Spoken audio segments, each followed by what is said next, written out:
శరణం కరవాణి శర్మదం తే చరణం వాణి చరాచరోపజీవ్యం కరుణామసృణైః కటాక్షపాతైః కురు మాం అంబకృతార్థ సార్థవాహం. శారదా శారదాంభోజవదనా వదనాంబుజే సర్వదా సర్వదాస్మాకం సన్నిధిః సన్నిధిం క్రియాత్. విమలపటీ కమలకుటీ పుస్తక రుద్రాక్ష శస్తహస్తపుటీ కామాక్షి పక్ష్మలాక్షి కలిత విపంచి విభాసి వైరించి వాగర్థావివ సంపృక్తౌ వాగర్థ ప్రతిపత్తయే జగతః పితరౌ వందే పార్వతీ పరమేశ్వరౌ. గురవే సర్వలోకానాం భిషజే భవరోగిణాం నిధయే సర్వవిద్యానాం దక్షిణామూర్తయే నమః. నారాయణ సమారంభాం వ్యాసశంకరమధ్యమాం అస్మదాచార్యపర్యంతాం వందే గురుపరంపరాం. నారాయణం నమస్కృత్య నరం చైవ నరోత్తమం దేవీం సరస్వతీం వ్యాసం తతో జయముదీరయేత్. యజ్ఞేశ అచ్యుత గోవింద మాధవ అనంత కేశవ కృష్ణ విష్ణో హృషీకేశ వాసుదేవ నమోస్తుతే. శ్రీ వాసుదేవ నమోస్తుతే. కుండలీకృత నాగేంద్రం ఖండేందుకృతశేఖరం పిండీకృత మహావిఘ్నం డుండిరాజం నమామ్యహం. విశ్వేశం మాధవం డుండిం దండపాణించ భైరవం వందే కాశీం గుహాం గంగాం భవానీం మణికర్ణికాం. సానందమానందవనే వసంతం ఆనందకందం హతపాపబృందం వారాణసీనాథమనాథనాథం శ్రీ విశ్వనాథం శరణం ప్రపద్యే. శ్రీ విశ్వనాథం శరణం ప్రపద్యే. దేవరాజసేవ్యమాన పావనాంఘ్రిపంకజం వ్యాళయజ్ఞసూత్రమిందుశేఖరం కృపాకరం నారదాదియోగి బృందవందితం దిగంబరం కాశికాపురాధినాథ కాలభైరవం భజే. కాశికాపురాధినాథ కాలభైరవం భజే. దేవి సురేశ్వరి భగవతి గంగే త్రిభువనతారిణి తరళతరంగే శంకరమౌళి విహారిణి విమలే మమ మతిరాస్తాం తవ పదకమలే. శివాయ గురవే నమః. శివాయ గురవే నమః. శివాయ గురవే నమః. శ్రీమాత్రే నమః. శ్రీమాత్రే నమః. శ్రీమాత్రే నమః. శ్రీ విష్ణురూపాయ నమః శివాయ. శ్రీ విశ్వనాథాయ నమః శివాయ. శ్రీ విశ్వనాథాయ నమః శివాయ. శ్రీ విశ్వనాథాయ నమః శివాయ.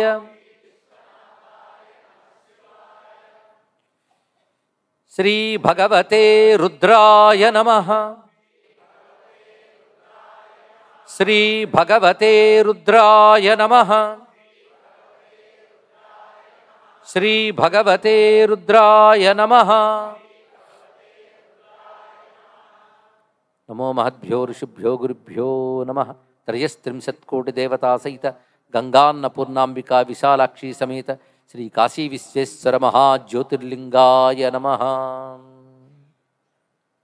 భవ్యమైన కాశీమాతకు విశాలాక్షి సమేత విశ్వనాథ స్వామి వారికి కాశీక్షేత్రంలో ఉన్న సమస్త దేవీ దేవతలకు తీర్థదేవతలకు నమస్కరించుకుంటూ స్వామి సన్నిధిలో నిన్నటి రోజు మనం ప్రారంభించుకున్నాం శ్రీ రుద్రమహిమ.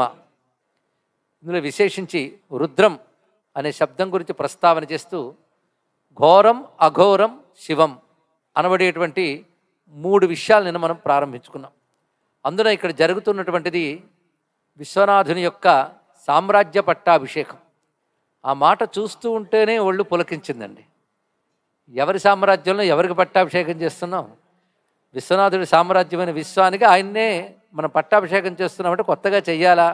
ఆయన ఎప్పుడో పట్టాభిషిక్తుడే ఉన్నాడు. మరి చేయడం ఏంటంటే ఆయన్ని రాజుగా మనం గుర్తించడం జరగడం లేదు. ఆ గుర్తింపు యజ్ఞము అని తెలుసుకోవాలి. ఇక్కడ ఈ సమయంలో నాకు ఒక విషయం గుర్తొచ్చింది. ఒకప్పుడు సద్గురు శివానందమూర్తి గారు మాట్లాడుతూ మాట అన్నారు. ఒకప్పుడు దేశం గురించి ధర్మం గురించి తప్పిస్తూ ఉంటే ధ్యానంలో అమ్మవారు నాకు కనబడ్డారు బాలా రూపంలో.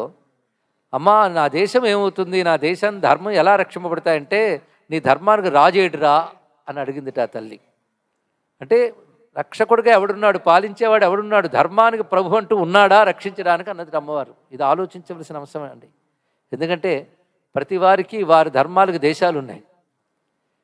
ఈ దేశానికి స్వాభావికమైన ధర్మం ఉందో ఆ ధర్మానికి ఇది ధర్మదేశం అని చెప్పబడే పరిస్థితి కూడా లేదు. ఇలాంటి సమయంలో ఈ దేశానికి ఒక రాజు కావాలి. కొత్తగా రాజు ఎవరు ఉంటారు? ఎవడు రాజు వాడే మన రాజుగా గుర్తించాలి. అందుకే భగవంతుడు తన విశ్వాన్ని తానే రక్షించుకుంటాడు అనుకోవడానికి లేదు. విశ్వాన్ని రక్షించమని విశ్వేశ్వరుని ప్రార్థన చెయ్యాలి. ఎందుకంటే రావణాదులు విజృంభించినప్పుడు విష్ణువు రక్షించుకుంటాడు నూరుకోకుండా దేవతలు ఋషి వెళ్ళి ప్రార్థించారు. అది మరువరాదు. వాళ్ళు ప్రార్థిస్తేనే విష్ణువు రాముడై వచ్చాడు. ఎందుకంటే పరమాత్మకి అన్నీ ఒకటే. ధర్మం వల్ల లోకం క్షేమంగా ఉంటుంది కనుక ధర్మాన్ని రక్షించవలసిన ఉందయ్యా అని స్వామి గుర్తు చేసి ఆయనకు పట్టాభిషిక్తం చేసి పూజించవలసిన బాధ్యత ధర్మాభిమానులందరికీ ఉన్నది. అది ఇక్కడ జరుగుతోంది. అది ఆనందకరమైనటువంటి అంశం. అదేవిధంగా ఒకప్పుడు సద్గురువులు కేదార్నాథ్ వెళ్ళినప్పుడు పరమేశ్వర దర్శనమైతే ఏం కావాలి అంటే నీ రాజ్యం కావాలన్నట్టు సద్గురువులు. ఇది ఆలోచించవలసింది. శివరాజ్యం వస్తేనే ధర్మం ప్రతిష్ఠింపబడుతుంది. ఇది ఒక సూక్ష్మమైనటువంటి అంశం. ఎందుకంటే ఒకప్పుడు సనాతన ధర్మం క్షీణదశలో ఉన్నప్పుడు ఒక గుహ్యకుడు శివుని కోసం తపస్సు చేస్తే ఆ శివుడు ధర్మరక్షణకు నువ్వు అవతరిస్తావు, నువ్వు ఆవిర్భవిస్తావని గుహ్యకుడికి తెలియజేశాడు. ఆ గుహ్యకుడే శ్రీశైల మహాక్షేత్రంలో దాన్ని ప్రధానంగా తీసుకుని రాజ్యం పాలించేటువంటి కాలంలో ఒక రాజుకి పుత్రుడిగా పుట్టాడు. ఆయన పేరు విక్రమార్కుడు. ఈ విషయం భవిష్య పురాణంలో ఉండడమే కాదు, చరిత్ర.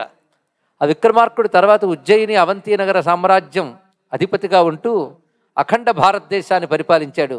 సనాతన ధర్మాన్ని నెలకొల్పాడు. ఆయనకు ఆ బాధ్యత అప్పచెప్పింది పరమేశ్వరుడు, సదాశివుడు, మరువరాదు. అలాగే సమర్థ రామదాస్ శిక్షితుడైన ఛత్రపతి శివాజీ కూడా శివప్రేరితుడే.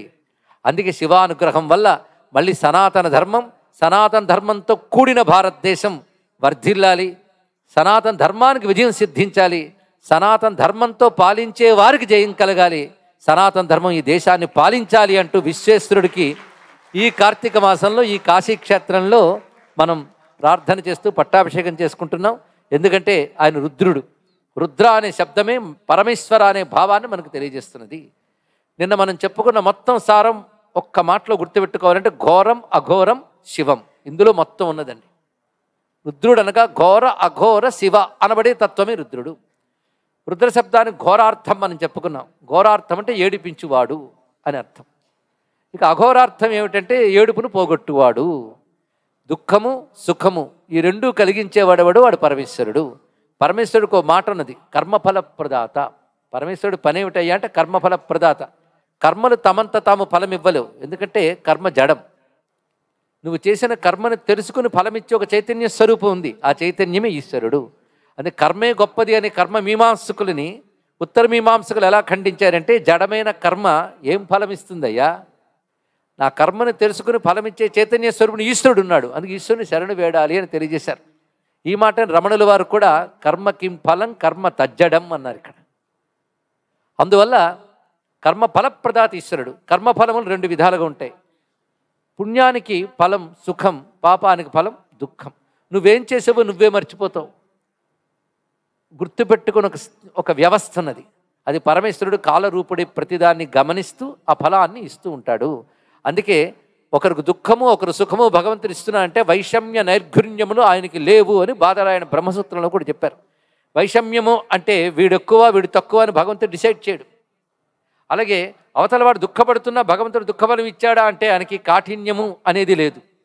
మరి ఎందుకు ఇచ్చాడు అంటే కర్మఫల ప్రదాత. అది చాలా సహేతుకమైన చక్కని సమాధానం. కేవలం హిందూ మతంలో మాత్రమే లభించే సమాధానం. ఎందుకంటే నిన్న మనం చెప్పుకున్న ఈ మాట, నువ్వు చేసే కర్మకు ఫలం ఇచ్చేవాడు ఈశ్వరుడు. ఈ మాట గుర్తుపెట్టుకుంటే చాలు. అది ఈశ్వరుని శరణు వేడుతూ కర్మ ఫలప్రదాతను గుర్తుపెట్టుకుని మన సత్కర్మని ఆయనకు అర్పణంగా చేసినట్లయితే, ఇది మొత్తం సూత్రమంతా సనాతనం మనం బోధించేది ఏంటంటే కర్మ ఫలములు నువ్వు అనుభవిస్తున్న సుఖదుఖ రూపములేనివి. అందుకే ఇకపై ఫలాపేక్ష అనేది పక్కన పెట్టి నువ్వు ఏది విద్యుక్తమైన సత్కర్మ ఉందో దాన్ని ఈశ్వరార్పణ బుద్ధితో చెయ్యు, క్రమంగా నువ్వు ముక్తిని పొందుతావని పరమేశ్వరుడు అభయం ఇచ్చాడు. ఇది సనాతన ధర్మం ఇచ్చే, ప్రపంచానికి ఇచ్చే ఉపదేశం అండి. అదే భగవద్గీత కూడా స్వకర్మణ తమభ్యర్చ సిద్ధిం విందతి మానవాహ అని ఒక మాటలో చెప్తున్నది. నువ్వు సత్కర్మని ఈశ్వరార్పణ బుద్ధితో చేసినట్లయితే సిద్ధిని పొందుతావు. సత్కర్మని ఈశ్వరార్పణ బుద్ధితో చేస్తే సిద్ధిని పొందుతావు. ఎందుకంటే ఈశ్వరుడు కనబడుతున్నాడు. ఆ ఈశ్వరుడు రుద్రుడు. అదే కర్మఫలమైనటువంటి ఘోరం ఏడిపించేవాడు ఆయనే, ఆనందింపజేసేవాడు. అది ఘోర అఘోర. ఈ రెండూ చేస్తున్నప్పటికీ నేను ఏడిపిస్తున్నప్పుడు క్రోధం లేదు. అదేవిధంగా నీకు ఆనందించేటప్పుడు ప్రత్యేకమైనటువంటి రాగము లేదు ఆయనకి. రాగము క్రోధము అనే వికారములు ఆయనకి లేవు. ద్వంద్వములకు అతీతులు. ఆయన అసలు స్వరూపం శివం మంగళం అని అర్థం.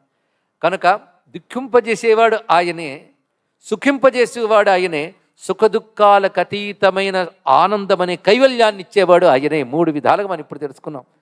అందుకే దుఃఖింపజేసేవాడు అన్నప్పుడు ఘోరార్థం, సుఖాన్ని ఇచ్చేవాడు అన్నప్పుడు అఘోరార్థం, కైవల్యాన్ని ఇచ్చేవాడు అంటే శివార్థం అని మూడు చెప్పుకోవాలి ఇక్కడ. ఎందుకంటే ఘోరము అఘోరము ద్వంద్వములు. ద్వంద్వములు అంటే అర్థం సుఖము దుఃఖము ద్వంద్వం. ఇవాళ మనం దుఃఖం కలగగానే శివుని ప్రార్థన చేసిన రోగం పోగొట్టవయ్యా అని, తప్పకుండా పోగొడతాడు. కానీ అక్కడ తాగుతామా మరొక దుఃఖం మనకు సిద్ధంగా ఉంటుంది ఎప్పుడూ కూడా. కనుక ఈ దుఃఖం పోగొట్టవయ్యా అని అడుగుతుంటే అప్పటికి మన దుఃఖం కనబడుతుంది. ఈ దుఃఖం అక్కడ పోగొడితే చాలా అని అన్నాడు అనుకోండి ఈశ్వరుడు, ఇది అయిపోయి చూద్దాం అంటాం. ఇది ఎక్కడంతండి. అందుకే అసలు దుఃఖనాశనం ఏంటంటే ఆత్యంతిక దుఃఖనాశనం. సంపూర్ణ దుఃఖనాశనం అనేది కేవలం అజ్ఞాన నివృత్తి ద్వారా, జ్ఞానప్రాప్తి ద్వారా జరిగే కైవల్యమే సంపూర్ణమైనటువంటి దుఃఖనాశన స్థితి. అది ఇచ్చేవాడు కూడా ఆయనే. ఎందుకంటే కొందరు సుఖాన్ని ఇవ్వచ్చు, దుఃఖాన్ని పోగొట్టచ్చు, కానీ కైవల్యం ఇచ్చే శక్తి ఎవరికీ లేదు. మోక్షం ఇవ్వగలిగే శక్తి పరమాత్మకు తప్ప అన్యులకు లేదు. కానీ పరమాత్మ పరమేశ్వరుడి కర్మఫలప్రదాత అవడమే కాకుండా ఆశ్రయించిన భక్తుడికి సమయం చూసి జ్ఞానాన్ని ఇస్తాడు. జ్ఞానంగాని వస్తే ఘోరం అఘోరం కూడా శివంగా కనబడుతుంది. ఇది గొప్ప ముఖ్యమైన అంశం. జ్ఞానం లభిస్తే ఘోరం అఘోరం కూడా శివంగా లభిస్తుంది. వాడు దుఃఖం పోగొట్టుకోవాలని సుఖం రావాలని కూడా అనుకోడు. సుఖదుఖాలను కూడా సాక్షిగా చూస్తూ ఆనందంగా ఉంటాడు. ఇది తెలుసుకోగలగాలండి ఇక్కడ. సుఖదుఖాలను చూస్తూ సాక్షిగా ఉండగలగడం అనేది వేదాంతం చెప్పే ప్రబోధం. అది మనసుకు వచ్చే వరకు మనకు శాంతి లేదు, తెలుసుకోండి ఇక్కడ. అంతేగాని సుఖం కలిగించే సంఘటనలు జరగాలి, దుఃఖం కలిగించే సంఘటనలు జరగకూడదు. మనం ఎంత గింజుకున్నా అవి జరుగుతూనే ఉంటాయి ఇక్కడ. నువ్వు వద్దన్నా దుఃఖం వస్తుంది, నువ్వు వద్దన్నా సుఖము వస్తుంది. ఈ రెండూ కూడా ఎందుకంటే చేసి పెట్టుకొచ్చు. విత్తనాలు వేసుకున్నాక మొలకలు రావా, కర్మలు చేసాక ఫలాలు రావా? వస్తాయి. కానీ ఆ రెండింటినీ నువ్వు సాక్షిగా చూడగలగాలి అనే స్థితి రావాలి అంటే జ్ఞానం వల్ల మాత్రమే వస్తుంది. ఆ జ్ఞానం కానీ ఇస్తే ఘోరం అఘోరం కూడా నువ్వు జ్ఞానంతో సాక్షిగా చూడగలవు. సాక్షిగా చూసినప్పుడు అవేం బాధించవట. ఆ స్థితి ఎలా ఉంటుందంటే దాని భాగవతం గొప్ప వర్ణన చేసింది. అడవంతా తగలబడిపోతూ ఉంటే ఒక సరస్సులో ఉన్న ఏనుగు నిశ్చింతగా చూస్తూ ఉంటుందట. అదే అడవిలో ఉన్న ఏనుగులు జంతువులు పారిపోతుంటాయట. ఎందువల్ల అని అడిగాడు ఇక్కడ. ఎందువల్లండి? అది సరస్సులో ఉంది గనక అన్నాడు ఇక్కడ. అలాగే జ్ఞాని జ్ఞానస్థితిలో ఉంటాడు గనక ఇతర లోకులందరూ తాపంతో తప్పించిపోతుంటే దాన్ని సాక్షిగా చూస్తుంటాడయ్యా అన్నాడు. ఆ జ్ఞానం సరస్సు లాంటిది. ఆ సరస్సే శివం. ఆ శివమైన పరతత్వాన్ని ఆశ్రయించిన వాడు ఘోరాన్ని అఘోరాన్ని కూడా సమంగా చూడగలడు. అందుకే పరమేశ్వరుడు ఏం చేస్తారంటే బాగా తెలుసుకోవాలి. ఏమంటే ఇన్ని పూజలు చేసాం, ఇన్ని కర్మలు చేసాం, అయినా మనకి ఫలితం రావట్లేదు అని ఒకడు అంటాడు. ఇంకోటి బయలుదేరి ఏమంటాడంటే పూజలు పునస్కారాలు మంత్రాలు తంత్రాలు వేస్ట్ అండి, కర్మఫలం అనుభవించక తప్పదు అంటారు. ఇది లేదు సత్యం. తేల్చుకోలేక సామాన్యుడు అయోమయులు బాధపడుతుంటాడు ఇక్కడ. ఎందుకంటే ఈ గ్రహదోషం ఉందని అది ఉందని చెప్పి రుద్రాభిషేకాలు చేస్తూ ఇవన్నీ చేస్తూ ఒకవైపు, మరొక వైపు కర్మఫలం అనుభవించక తప్పదు. ఈ రెండూ కూడా దానితో ఒక విధమైన కర్మఫలం అనుభవించక తప్పదన్న ప్రారబ్ధవాదం అని కూడా వచ్చింది. ప్రారబ్ధవాదం అంటే ప్రారబ్ధం అనుభవించక తప్పదు. నువ్వు శివుడిని ఆశ్రయించి విష్ణువుని ఆశ్రయించి పూజలు చేయి, పునస్కారాలు చేయి, ప్రారంభం అనుభవించక తప్పదు. అదిగో వాడు అన్ని చేశాడు, వాడికి ఏమిచ్చింది అని అంటూ ఉండడం లోకల్లో మనం చూస్తూ ఉంటాం. అవును కామోసులు మనం అనుకుంటూ ఉంటాం. దీని సమాధానం ఏమిటి అంటే శాస్త్రమే చెప్పింది. ప్రతి దానికి సమాధానాలు ఉన్నాయండి. అయితే మనం ఓపికగా శాస్త్రాలు చదివి చెప్పిన వాళ్ళ మాట వినం. అందుకు కొంచెం జాగ్రత్తగా వింటే ప్రారబ్ధం అనుభవించక తప్పదనేది అంత నిజమో, ప్రారబ్ధాన్ని తప్పించుకోవచ్చు అనేది అంతే నిజం. ఎందుకంటే 16 ఏళ్ల వరకే బ్రతుకుతావు అనేటువంటిది ప్రారబ్ధం. అలాగే తెచ్చుకున్నాడు. కానీ గురువులను ఆశ్రయించాక గురువులు పంచాక్షరి ఇచ్చి శివుడిని ఆశ్రయించి చెప్పారు. శివుడిని ఆశ్రయిస్తే సరిగ్గా 16వ ఏడు అయ్యిందో లేదో యముడు వచ్చాడు. ఆయన పని ఆయన చేశాడు. ఆయన కోపగించుకుని యముడిని లాక్కుపోవాలని వచ్చాడా? ఆయన అందరి మీదకి రాడు, ఎవరిని తీసుకెళ్లాలో వాడికి. పైగా ఆయన రాడు, కింకర్లు పంపిస్తాడు. కానీ మార్కండేయుడికి ఆయనకి నిశ్చింతగా శివారాధన చేసుకుంటున్నాడు. ఎందుకంటే వాళ్ళ నాన్నగారికి శివుడు ముందే చెప్పాడు, నీకు సంతానం ఇస్తాను కానీ నువ్వు చేసిన తపస్సుకి 16 ఏళ్ల వయస్సు వరకు జీవించేవాడే పుత్రుడికి వస్తాడు. నీ తపస్సుకి అది ఫలం. కానీ నీ తపస్సుకి తగ్గ ఆయువు కలిగినటువంటి వాడు నీకు రాబోతున్నాడు. అంతే. సరే తపఫలం ఇంతే అనుకున్నాడు. పైగా ఒక ఆప్షన్ ఇచ్చాడండి శివుడు. నీకు జ్ఞాని అయి అల్పాయుష్కుడు కావాలా, అజ్ఞాని అయి దీర్ఘాయుష్మంతుడు కావాలా అని అడిగట్ట. ఈ కథలు జాగ్రత్తగా తెలుసుకోవాల్సిన అంశాలు ఉంటాయి. ఇది మాకు తెలిసినట్టు మార్కండేయుడు కదా అనుకునే వాళ్ళకి నమస్కారం. కానీ తెలుసుకోవాల్సిన అంశములు ఏముంటాయి ఇప్పుడు పట్టుకోవాలి. అలా అన్నప్పుడు వెంటనే ఏం కోరుకున్నాడు మృకండు మహర్షి? నాకు జ్ఞాని అయి అల్పాయుష్కుడైనా పర్వాలేదు కావాలన్నారు. అంటే అర్థం ఏంటంటే అజ్ఞానంగా ఎక్కువ కాలం బ్రతికే కంటే అల్పాయుష్కుడైన జ్ఞానంతో బ్రతకాలి. ఇది తెలుసుకోండి. ఇది ఎక్కువ కాలం బ్రతకొచ్చు కానీ ఎల్లకాలము బ్రతకలేరు కదా. అది ఎప్పుడు గుర్తుపెట్టుకో, ఎప్పుడో పోవాల్సిందే. కానీ అజ్ఞానంతో పోతే ఎన్ని జన్మలు ఎత్తాలో. జ్ఞాని కానీ మరణిస్తే మరి జన్మలేదు. కనుక 32 ఏళ్లకు వెళ్ళిపోయిన శంకర భగవత్పాదులు అన్నీ ఏమంటారు మీరు ఇక్కడ? ఆ మహానుభావులు జ్ఞానంతో వెళ్ళారు కానీ మరి పుట్టరు.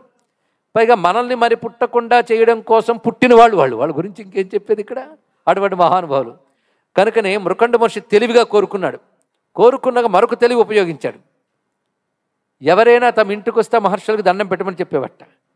ఎందుకంటే ప్రవర చెప్పి నమస్కరించిన తర్వాత అవతల వాళ్ళకు ఒక ఆశీర్వచనం చేసే పద్ధతి ఉంది. ఇప్పుడు ప్రవర చెప్పి నమస్కరించడమే తెలియదు.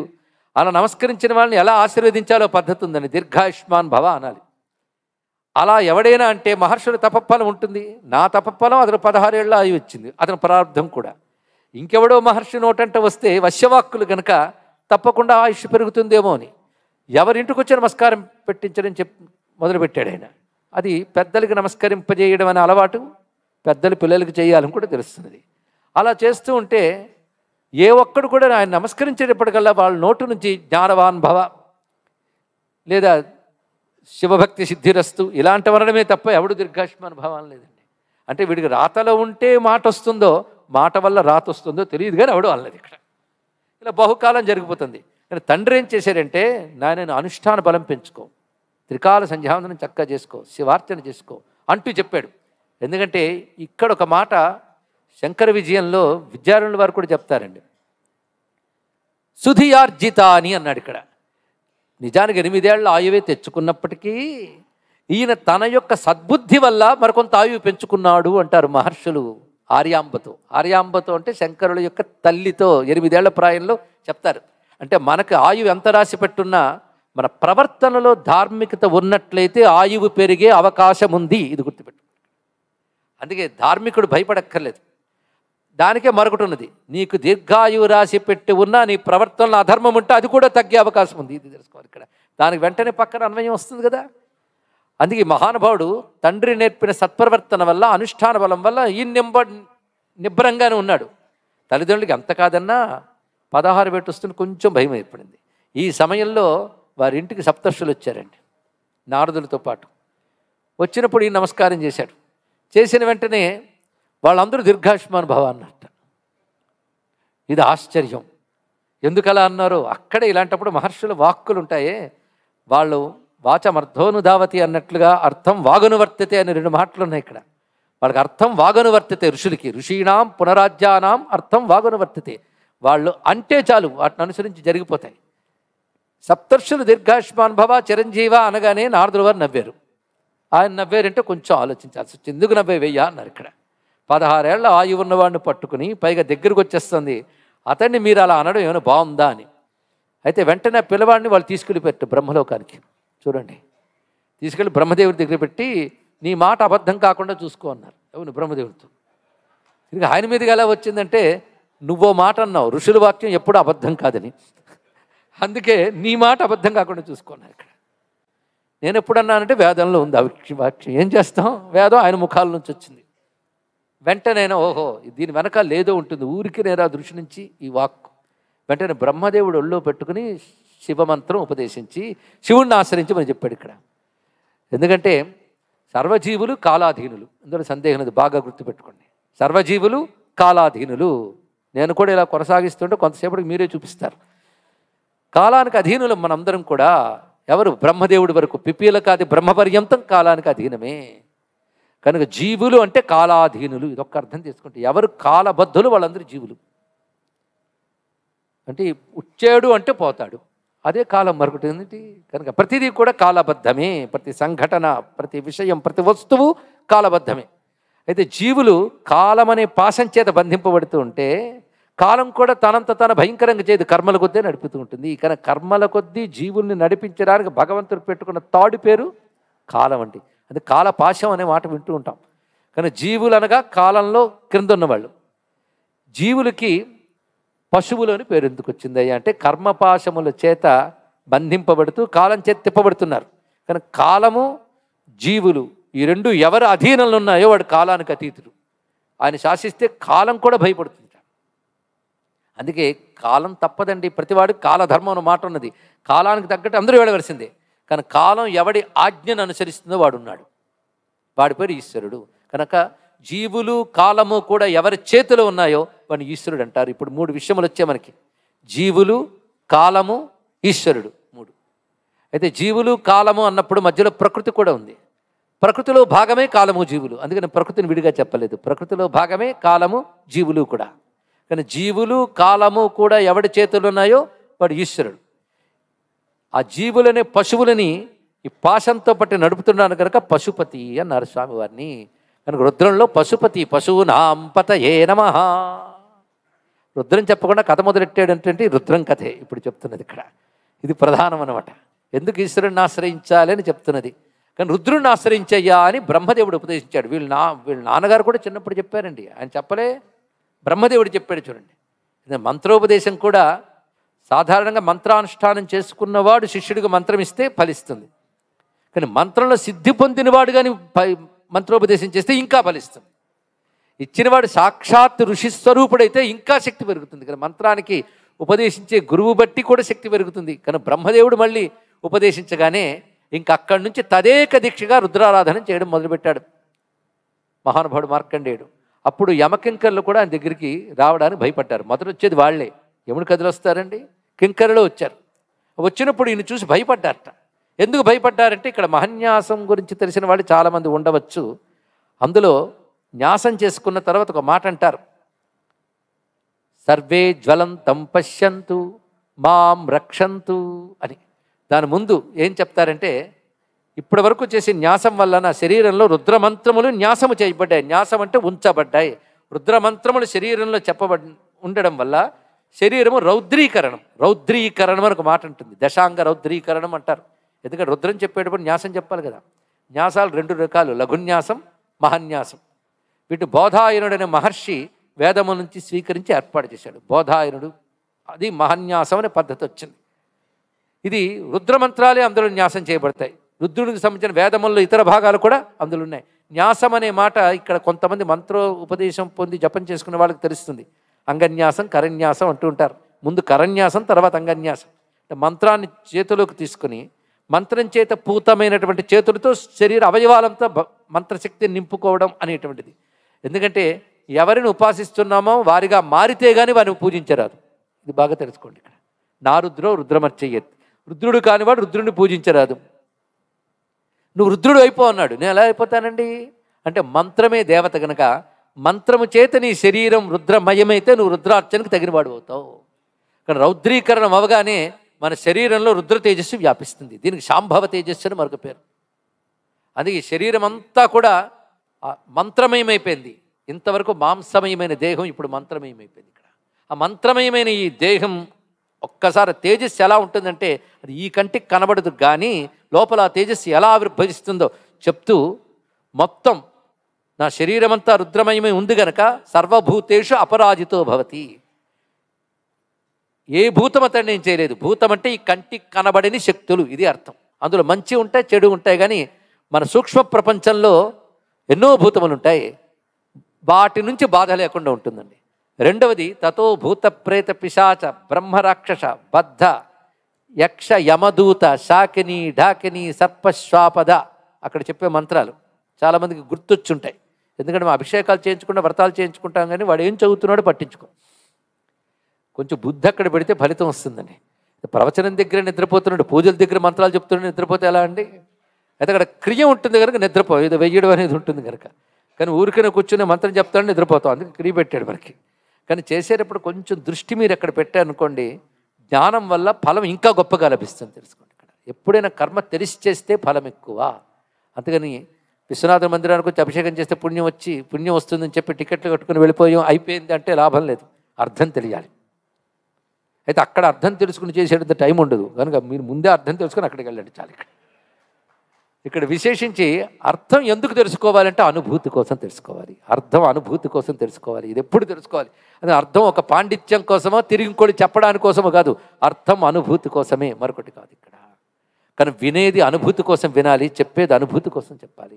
కనుక అన్నిటికీ ప్రయోజనం అనుభూతి, భగవద్ అనుభూతి మనకు లభించాలి. అందుకు తెలుసుకుంటున్నాం. మహాన్యాసం, గొప్ప న్యాసం. లఘున్యాసం అంటే కొద్దిసేపు, మహాన్యాసం లోపలి భాగాలు బయటి భాగాలు మనస్సు బుద్ధి చిత్తము ఇంద్రియాలు అన్నీ శివమంత్రములతో అయిపోయాయి. అయినప్పుడు నువ్వేమయ్యావు? ఆ తేజస్సు నీళ్ళు నిండిపోయింది. అలా నిండిన తేజస్సు నీ కంటికి కనబడకపోవచ్చు, నీ చుట్టూ ఉన్నటువంటి శక్తులు ఉంటాయి. అవి నీ కర్మలను అనుసరించి మంచి ఫలితాలను ఇవ్వడానికి కొందరు, చెడ్డ ఫలితాలను ఇవ్వడానికి కొందరు ప్రవేశిస్తారు. నేను చెప్పుకున్నాం కదా, రోగ రూప దేవతలు ఇత్యాదులు అందరూ చుట్టూ కాచుకు కూర్చుంటారండి. అంటే ఎవరి మీద పడదామా అని కాదు, ఎవడి కర్మ కొద్దీ ఎవడికి ఏమిద్దామా అని వాళ్ళు వస్తూ ఉంటారు. ఇక్కడ అలా వచ్చే వాళ్ళల్లో యక్ష యమదూత వాళ్ళు ఉన్నారు అని నిత్యం న్యాసం చెప్పుకుంటూ రుద్రుడికి అభిషేకం చేస్తున్నవాడు మహాత్ముడైతే అతని భావనా బలం వల్ల మంత్రానికి బలం పెరుగుతుంది. దానివల్ల అతని శరీరం అంతా శాంభవ తేజిస్తూ ఉంటుంది. అందుకే అతని మానాన్ని అతను శివపూజ చేసుకుంటూ ఉంటే వచ్చిన యమకింకరులు ఆయన నుంచి వచ్చిన తేజస్సు చూసి భరించలేక తిరిగి వెళ్ళిపోయారండి. ఇక్కడ అంటే చెప్పే మంత్రానికి కథకి ఉన్న సామీప్యం చూడండి. ఇక్కడ తిన్నగా వెళ్ళిపోయి యముడితో చెప్పారు, మేమేం చేయలేము అతన్ని. యముడు దేవత, కింకరుల స్థాయి కాదు కదా. అప్పుడు యముడు వచ్చాడు. ఆ వచ్చినప్పుడు ఈయన చూసి నమస్కారం చేశాడు. ఓహో, నమస్కరించేవాడిని, నన్ను చూసేవన్నమాట. నన్ను చూడగలిగే శక్తి నీ తపస్సు వల్ల నీకు వచ్చింది అన్నాడు యముడు. జాగ్రత్తగా చూడండి. ఇక్కడ అంటే వచ్చిన వాళ్ళందరూ మనకు కనబడతారండి. అయితే వెళ్ళేటప్పుడు కింకర్లు మాత్రం గ్యారంటీ కనబడతారు. నాకు కనబడలేదంటే వెళ్ళే టైం ఇంకా రాలేదని అర్థం. ఇక్కడ వచ్చినవాడు యముడు దేవతామూర్తి అని సాక్షాత్కరించాడు ఈయనకి, నమస్కరించాడు ఈయనకి. ఏమిటంటే, నాయన నీ సమయం అయిపోయింది, తీసుకెళ్తున్నానని. నేను నీవాడిని కానయ్యా, శివుడి వాడను అన్నాడు. ఇక్కడ శివుడి వాడి మీద నీ హక్కేముంది అంటే, నేను శివుడి వాడిని అయ్యా, ఆయనే నాకు చెప్పాడు ఈయన 16 ఏళ్ళు ఆగివని. కాలం శాసిస్తుంది, కాలాన్ని ఆయన శాసిస్తాడు. కానీ కర్మ కొద్దీ ఎవడికి ఎంత కాలం అనేది ఉంటుంది. ఆ కాలం ప్రకారం పనిచేసే కాలశక్తులు మేమందరం. నన్ను కూడా కాలుడు అంటారన్నాడు. ఆయనకి కాలుడు అనే పేరుంది కదా. సరే, వెంటనే అతను పాసం తీస్తున్నాడు ఆయన పని. వీడు వెంటనే పరుగుత్తి చంద్రశేఖరమాశ్రయే మమ కిం కరిష్యతి వయ్యమః చంద్రశేఖర చంద్రశేఖర చంద్రశేఖర పాహిమాం చంద్రశేఖర చంద్రశేఖర చంద్రశేఖర రక్షమాం అని పట్టుకున్నాడండి శివలింగాన్ని. పూజిస్తున్న శివలింగాన్ని ఇన్నాళ్ళు పూజిస్తున్నాడు. నిత్యం న్యాసం చేసుకుంటూ, రుద్రం చేసుకుంటూ, గురువిచ్చిన మంత్రం చేసుకుంటూ తదేక దీక్షగా. అంటే మన నిత్య కార్యక్రమంలో ఒకటిగా చేసే అనుష్ఠానం వేరు, అన్ని కార్యక్రమాలు పక్కన పెట్టి అదే పనిగా అనుష్ఠానం చేయడం వల్ల వేరు. అంటే ముందు చేసేది అదో పని, తర్వాత అదే పని. అన్ని పనుల్లో అదో పని, తర్వాత అదే పని. దీక్ష అంటే అదే పని, తెలుసుకోండి ఇక్కడ. అందుకే బ్రహ్మదేవుడు నువ్వు దీక్షగా ఉండు, ఎందుకంటే ఆయువు 3 కాలం దగ్గర వచ్చింది కదా, దీక్షగా ఉండన్నాడు. ఇక్కడ అదే పనిగా ఉన్నాడు. రోజు ఇదే న్యాసం అయితే అది సత్యమని రుజువైంది. కింకర్లు పారిపోయారు. యముడే వచ్చాడు. అయినప్పటికీ నా పని నేను చేస్తున్నాను, ధీమాత అని పాశం వేయబోతే ఈయన చంద్రశేఖరుని పట్టుకోగానే అప్పుడు శివలింగం నుంచి పరమేశ్వరుడు ఆవిర్భవించాడు, రక్షిస్తున్నాడండి ఇక్కడ.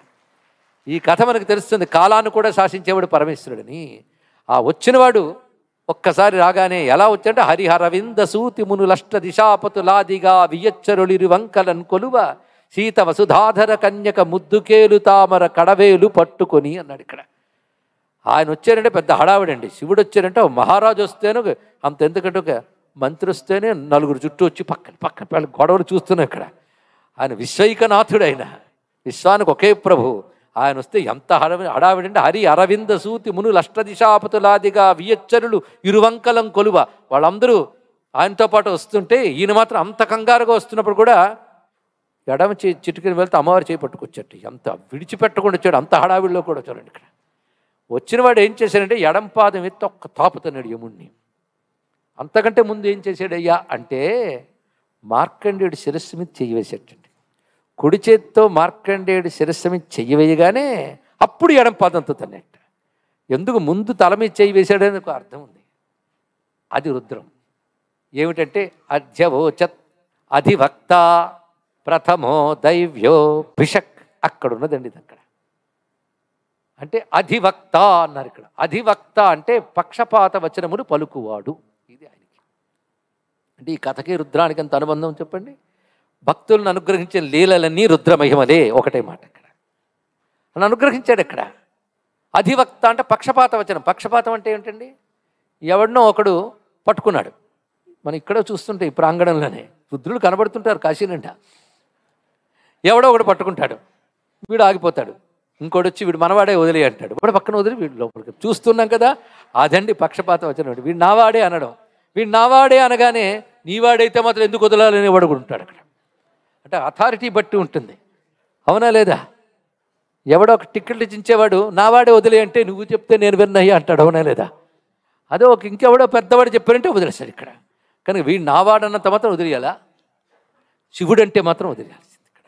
కానీ వీడు నావాడని ముందు చెయ్యి వేసాడు ఇక్కడ. చెయ్యి వేయడంలో వీడు నావాడని లాగేసుకున్నాడు ఇక్కడ. అధివక్త, వీడు నావాడని లాగేగానే యముడైనా సరే నో ఆన్సర్, వాడు జవాబు ఇవ్వలేడు, ప్రశ్నించలేడు, రెండూ ఉన్నది ఇక్కడ. కానీ వీడు నావాడని ముందు చేరదీసి తర్వాత వీడిని బాధించే వాటిని కొడతాడు ఆయన ఇక్కడ. కానీ ముందుగా అధివక్తగా తల మీద చెయ్యి వేసి తర్వాత యముడి గుండెని తన్నాడు ఇక్కడ.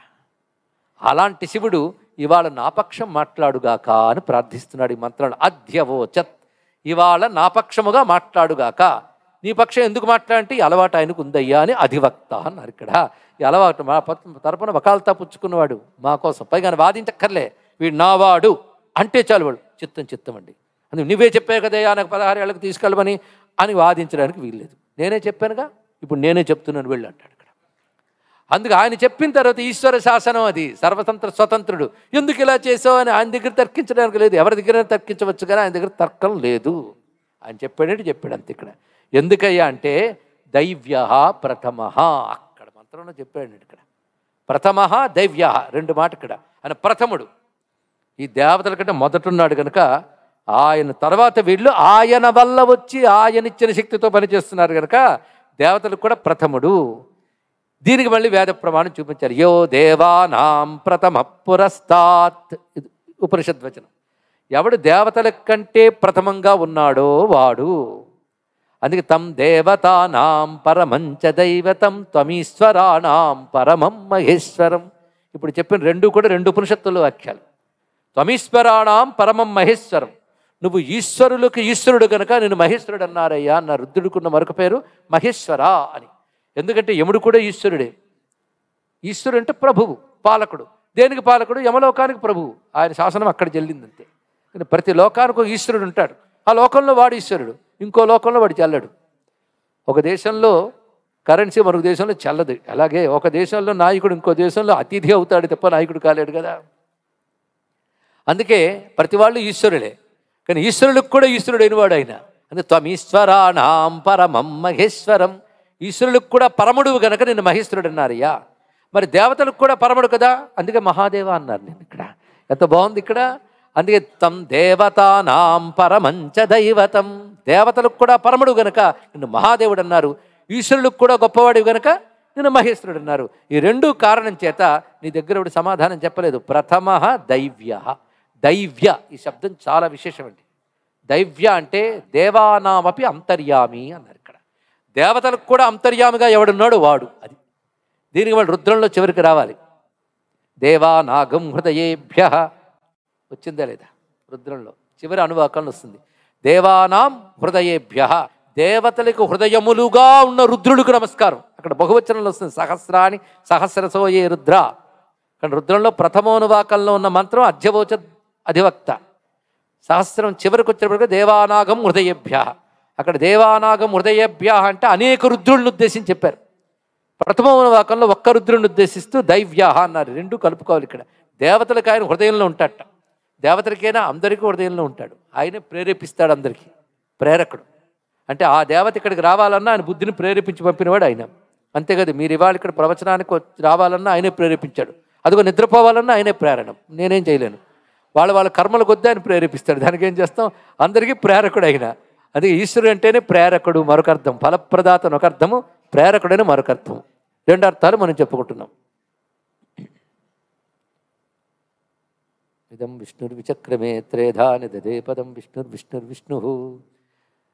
దైవ్య అంటే ఇప్పుడు తెలిసింది కదా, దేవతలకు కూడా అంతర్యామి. ఆ రెండు శబ్దాలు చెప్పడంతో దేవతలు కూడా ఆయన శాసిస్తే కిమ్ అనకుండా ఊరుకుంటారు. ఎందుకయ్యా అంటే ప్రథమ దైవ్య. జాగ్రత్తగా వింటున్నాం కదా ఇప్పుడు. అలా చెయ్యి పట్టుకుని తర్వాత ఒక్క తాపుతున్నాడు ఆయన. వెంటనే యముడు దూరం పడి మృతి చెందాడండి. అందరికీ ఆ డేటు గుర్తుపెట్టుకొచ్చిన మహానుభావుడికి డేట్ వచ్చేసింది. ఇక్కడ ఆయన కాలం తీరిపోయింది. కాలానికి కాలం తీరిపోయింది. కాలుడికి కూడా కాలుడయ్యాడు. అంటే కాల మహాకాల అని మరొక పేరు ఆయనకు వచ్చింది. కాలానికి కూడా కాలమైన, అందుకే మహాకాలుడు. ఆ యముడి పని అయిపోయింది. ఆయన ఏమయ్యాడు? ఈయన పట్టించుకోలేదు. భక్తవాత్సల్యం అంత గొప్పది. వెంటనే ఆయన ఉన్నాడు కానీ సింహాసనం అన్నీ సిద్ధం. ఆ సింహాసనంలో జాగ్రత్తగా పిల్లాడిని ఒళ్ళో పెట్టు కూర్చున్నాడు. ఇక్కడ కూర్చుని, ఏందైనా మీ నాన్న నేను ఎందుకు తపస్సుకు పంపాడో నాకు తెలుసు. నువ్వు తపస్సును ఆచరించావు. నీకు నేను 7 కల్పాలు ఆయువు ఇస్తున్నాను పో అన్నాడు. ఇక్కడ 7 కల్పాలు. 16 ఏళ్ళ ఆయువు ఎక్కడ, 7 కల్పాలు ఎక్కడ? 7 కల్పాలు ఆయువు ఇచ్చిన పో అన్నాడు. పోతే సప్తర్షులందరూ ఒక్కొక్కరు ఒక్కొక్క నోటుతో అన్నారు కనుక లెక్క కట్టాడేమో ఆయన మహానుభావుడికి. ఆయన లెక్కలు చాలా గట్టిగా ఉంటాయండి. మనకు అర్థం కావు. లెక్కించే వాళ్ళల్లో కాలం నేను అన్నాడు కృష్ణ పరమాత్మ. కాల కలయితామహం. కాలం లెక్కించినంత మీరు లెక్కించలేరు. మీ లెక్కల్లో తప్పులు ఉంటాయి కానీ కాలం లెక్క తప్పదు. నువ్వు లెక్క మర్చిపోతావు, ఆయన గుర్తుపెట్టుకుంటుంది ప్రతిదీ కూడా. అలాంటి కాలానికి కూడా కాలుడు కనుక లెక్క ఇంత గట్టిగా ఉంటుంది. ఇక్కడ కర్మఫల ప్రదాత. ఇంతకాలం తనను ఉద్దేశించి తపస్సు చేసిన మార్కండేయుడికి కర్మఫలాన్ని ఇచ్చాడు ఇక్కడ. కానీ ఒక కర్మఫలంగా నేను దుఃఖం అనుభవించవచ్చు, సుఖాన్ని అనుభవించవచ్చు.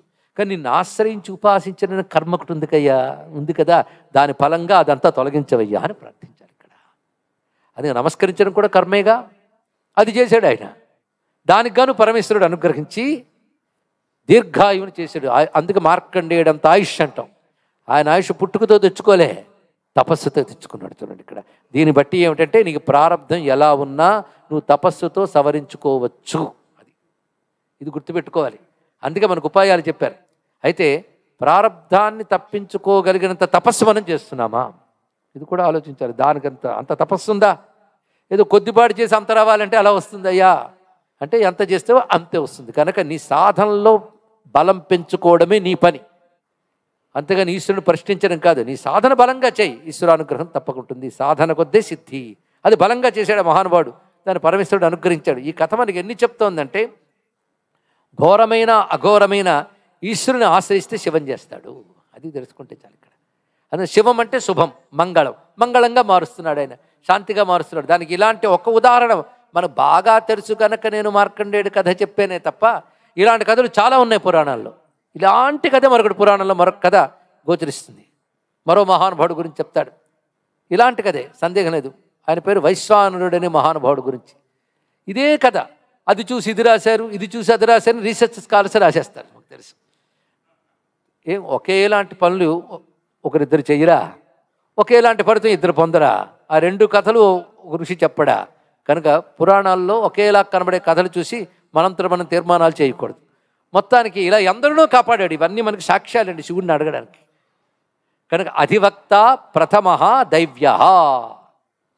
దీనితోనే ఎందుకు ప్రారంభించామంటే, రుద్రంలో ఈ మంత్రానికి చాలా ప్రత్యేకమైన శక్తి ఉంది. అందుకే న్యాసంలో దీన్ని కవచ మంత్రం అంటారు ఇక్కడ. అంటే ఈ మంత్రంలో కవచ శక్తి ఉందన్నమాట. కవచం అంటే అవతల వాళ్ళ నుంచి దెబ్బ తగలకుండా నిన్ను కాపాడుతుంది. అవతల వాళ్ళు ఊరికిన కొట్టట్లే, నువ్వు చేసుకుని కర్మ కొడుతున్నారు. ఆ కొట్టే వాళ్ళల్లో ఎంతమంది ఉన్నారు అనేది తర్వాత చెప్తాడు. అహీగుశ్చ సర్వాన్ జంభయన్ సర్వాశ్చ యాతు ధాన్య. అర్థం చెప్పేటప్పుడు పద విభాగం మాత్రమే చేయాలి తప్ప స్వరంతో మొత్తం చదవక్కర్లేదని శాస్త్రం చెప్తుంది, కానీ అదే చేస్తున్నాడు. ఏమని చెప్తున్నాడు? అహీగుశ్చ. అహీగుశ్చ అంటే బాధించేవి. సర్వాన్ జంభయన్ యాతు ధాన్య. యాతుధానులు అంటే రాక్షస భూత ప్రేతాది కంటికి కనిపించిన దుష్టశక్తులు. అహీగుశ్చ అంటే నిన్ను బాధించడానికి వచ్చినవి. అహి అంటే సర్పం అని అర్థం చెప్పిన ఇక్కడ అర్థం ఇది. సర్వాశ్చ యాతుధాన్య అహిశ్చ. ఈ రెండు కూడా అంటే మనం బాధించడానికి ప్రకృతి నుంచి అనేక రకాల శక్తులు వస్తూ ఉంటాయి. పంచభూతాలు కావచ్చు, అంతేకాదు మన కంటికి కనబడిన దుష్టశక్తులు కావచ్చు, కర్మానుగుణంగా బాధించే ఏ శక్తి అయినా కావచ్చు. ఈ శక్తుల నుంచి పరమేశ్వరుడు నన్ను రక్షించుగాక. ఎలా రక్షిస్తాడు? అధివక్త, పక్షపాత వచనమును పలుకుతూ రక్షిస్తాడు. రక్షిస్తవి పారిపోవలసిందే, ఎందుకంటే ప్రథమదేవ్య. అప్పుడు మనం ఒక ప్రశ్న వేయచ్చు, స్వామి నిన్ను ఆశ్రయిస్తే దుఃఖం పోగొట్టావు, కానీ లేకపోతే దుఃఖం అనుభవించవలసిందే కదా, అది కూడా నువ్వేగా అనుభవించాలని శాసించావు, కర్మఫలప్రదాతవి అంటే భిషక్ అనే మాట సమాధానం. భిషక్ అంటే వైద్యుడు.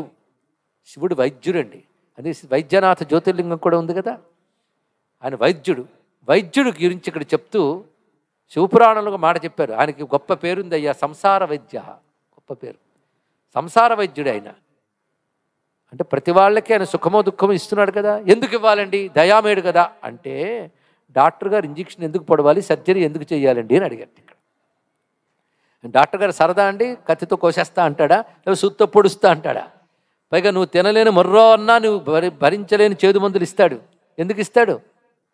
ఆయన కోపిష్ట, లేకపోతే నువ్వు బాధించాలని చేస్తున్నాడా అంటే నీ రోగం పోగొట్టాలని చేస్తున్నాడు అయ్యా అన్నాడు. అదేవిధంగా నీకు అజ్ఞానం అనే సంసార రోగాన్ని పోగొట్టడం కోసం నీ కర్మఫలాన్ని ఇచ్చే వైద్యుడు ఆయన. అందుకే దుఃఖాదులు కూడా వైద్యుల్లో ఇస్తున్నాడే తప్ప ఆయన హింసించడానికి ఇవ్వట్లేదు భిషక్. అందుకే ఆయన వైద్యుడిని తెలుసుకుని కానీ నువ్వు ఆశ్రయిస్తే అవసరమైతే ఘోరాన్ని అఘోరంగా మారుస్తాడు, లేదా ఘోరం అఘోరం సాక్షిగా చూడగలిగే జ్ఞానాన్ని ఇస్తాడు. రెండు తెలుసుకోవాలి ఇక్కడ. ఘోరాన్ని అఘోరంగా మార్చుతాడు అంటే అల్పాయుష్కుడిని దీర్ఘాయుష్ని చేయడం, ఘోరాన్ని అఘోరం చేయడం. అల్పాయుష్కుడైనా దీర్ఘాయుష్కుడైనా ఎలాగపోయే దేహం పోతుంది నాకెందుకయ్యా అంటూ జ్ఞానంగా ఉండడం అనేది జ్ఞానాన్ని ఇవ్వడం. రెండిట్లో ఏదైనా కావాలండి ఇక్కడ. అది ప్రతి వాళ్ళు దుఃఖం పోగొట్టక్కడ అడగక్కర్లే. దుఃఖమైన సుఖమైన నీ ప్రసాదం అనుకోగలిగే భాగ్యం ఇయ్యవయ్యా. అలా అనుకుంటే వీడు ఏది ఇచ్చినా నా ప్రసాదం అని పేరు పెడుతున్నాడు కనుక వీడికి ఎప్పుడు శుభమే ఇద్దాం అనుకుంటాడు ఆయన. తెలుసుకుంటాడు. ఇది చాలా ముఖ్యమైన అంశం. అందుకే అంత ఘోరం అఘోరం శివంలో ఉంది, ఈ మంత్రంలో అది కనబడుతుంది. కానీ ఈశ్వరుడు అనుగ్రహించదరచుకుంటే ఎవడు ఆపలేడు, యముడైనా ఆపలేడు. అది జరిగింది. అది యముడు కూడా ఏమీ అనలేదు. దేవతలు వచ్చి ప్రార్థన చేశారు అప్పుడు పరమేశ్వరుణ్ణి. అంతా అయిన తర్వాత శివుడు కొంచెం శాంతించాడు. ఆయన ఎప్పుడు శాంతమే, శాంతించడం ఏంటి? అప్పుడు దేవతలకు కోరుకున్నారు, అయ్యా యముడు పాప అమాయకుడు, నువ్వేం చెప్పావు అది చేశాడు, ఒక తాపుతను పడేసేవే పాప అక్కడ పోయాడు, ఆయన బ్రతికించవయ్యా అని అడిగారండి. ఇక్కడ బ్రతికిస్తాను కానీ ఇకపై నా భక్తులు జోలికి రాను అని చెప్తే వదిలిస్తాను అన్నాడు. ఇక్కడ కండిషన్ అది. ఇక్కడ వెంటనే యముడిని బ్రతికించాడు. అంటే తీసేయగలడు, బ్రతికించగలడు, రెండు చేయగలడు పరమేశ్వరుడు ఇక్కడ. అందుకే కాలానికి కూడా కాలుడు గనక మహాకాలుడు.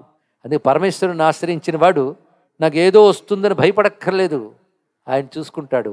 అందుకే గ్రహదోషంబులు దుర్నిమిత్తములు నీ కళ్యాణ నామంబు ప్రత్యకమున్ పేర్కొను ఉత్తమోత్తముల బాధింపగా నోపునే దహనున్ కప్పగజాలునే శలభ సంతానంబు నీ సేవ చేసి హతక్లేశులు కారుగాక జనములు శ్రీకాళహస్తీశ్వర అన్నాడు దుర్జటి మహాకవి.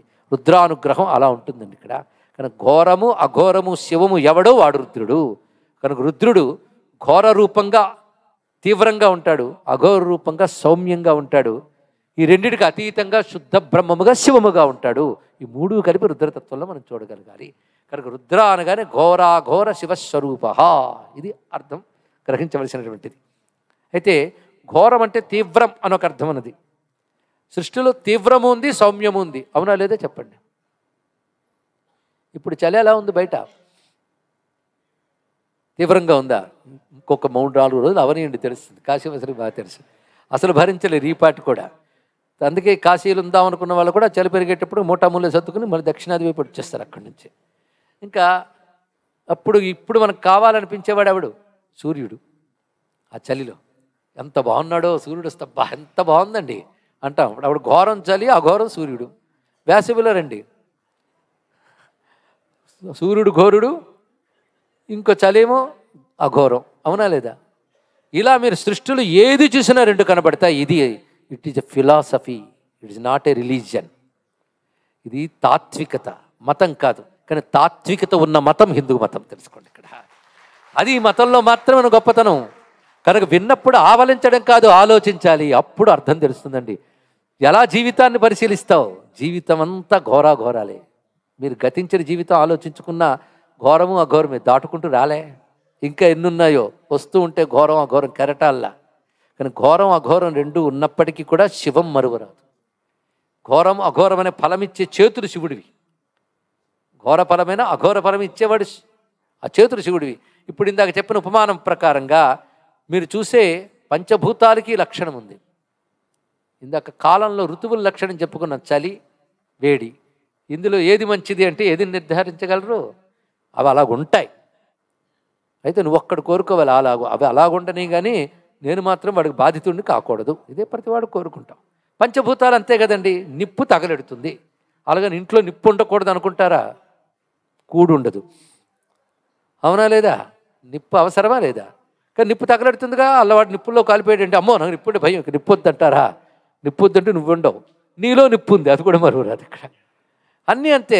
గాలి ఎంత బాగుందండి, అది వీచి ఎగరగొడితే. కనుక ఇప్పుడు ఘోర అఘోర లక్షణం లేనిది ఎక్కడ? మీరు ఆలోచించండి. ప్రతి దానిలో ఘోరం అఘోరం ఉంది. పోనీ పంచభూతాల్లో ఉన్నాయని మీరు అనుకుంటే సూర్యచంద్రుల్లో కూడా కనబడుతుంది కదా, కాలంలో కూడా ఉంది కదా, ఋతువుల్లో ఉంది కదా, మనుషుల్లో చెప్పండి. ఘోరాఘోరాలు లేవు? తప్పకుండా ఉన్నాయి. నాకెంతో ఇష్టమని పోరాడి తెచ్చుకుని దగ్గర పెట్టుకున్నప్పుడు అఘోరం.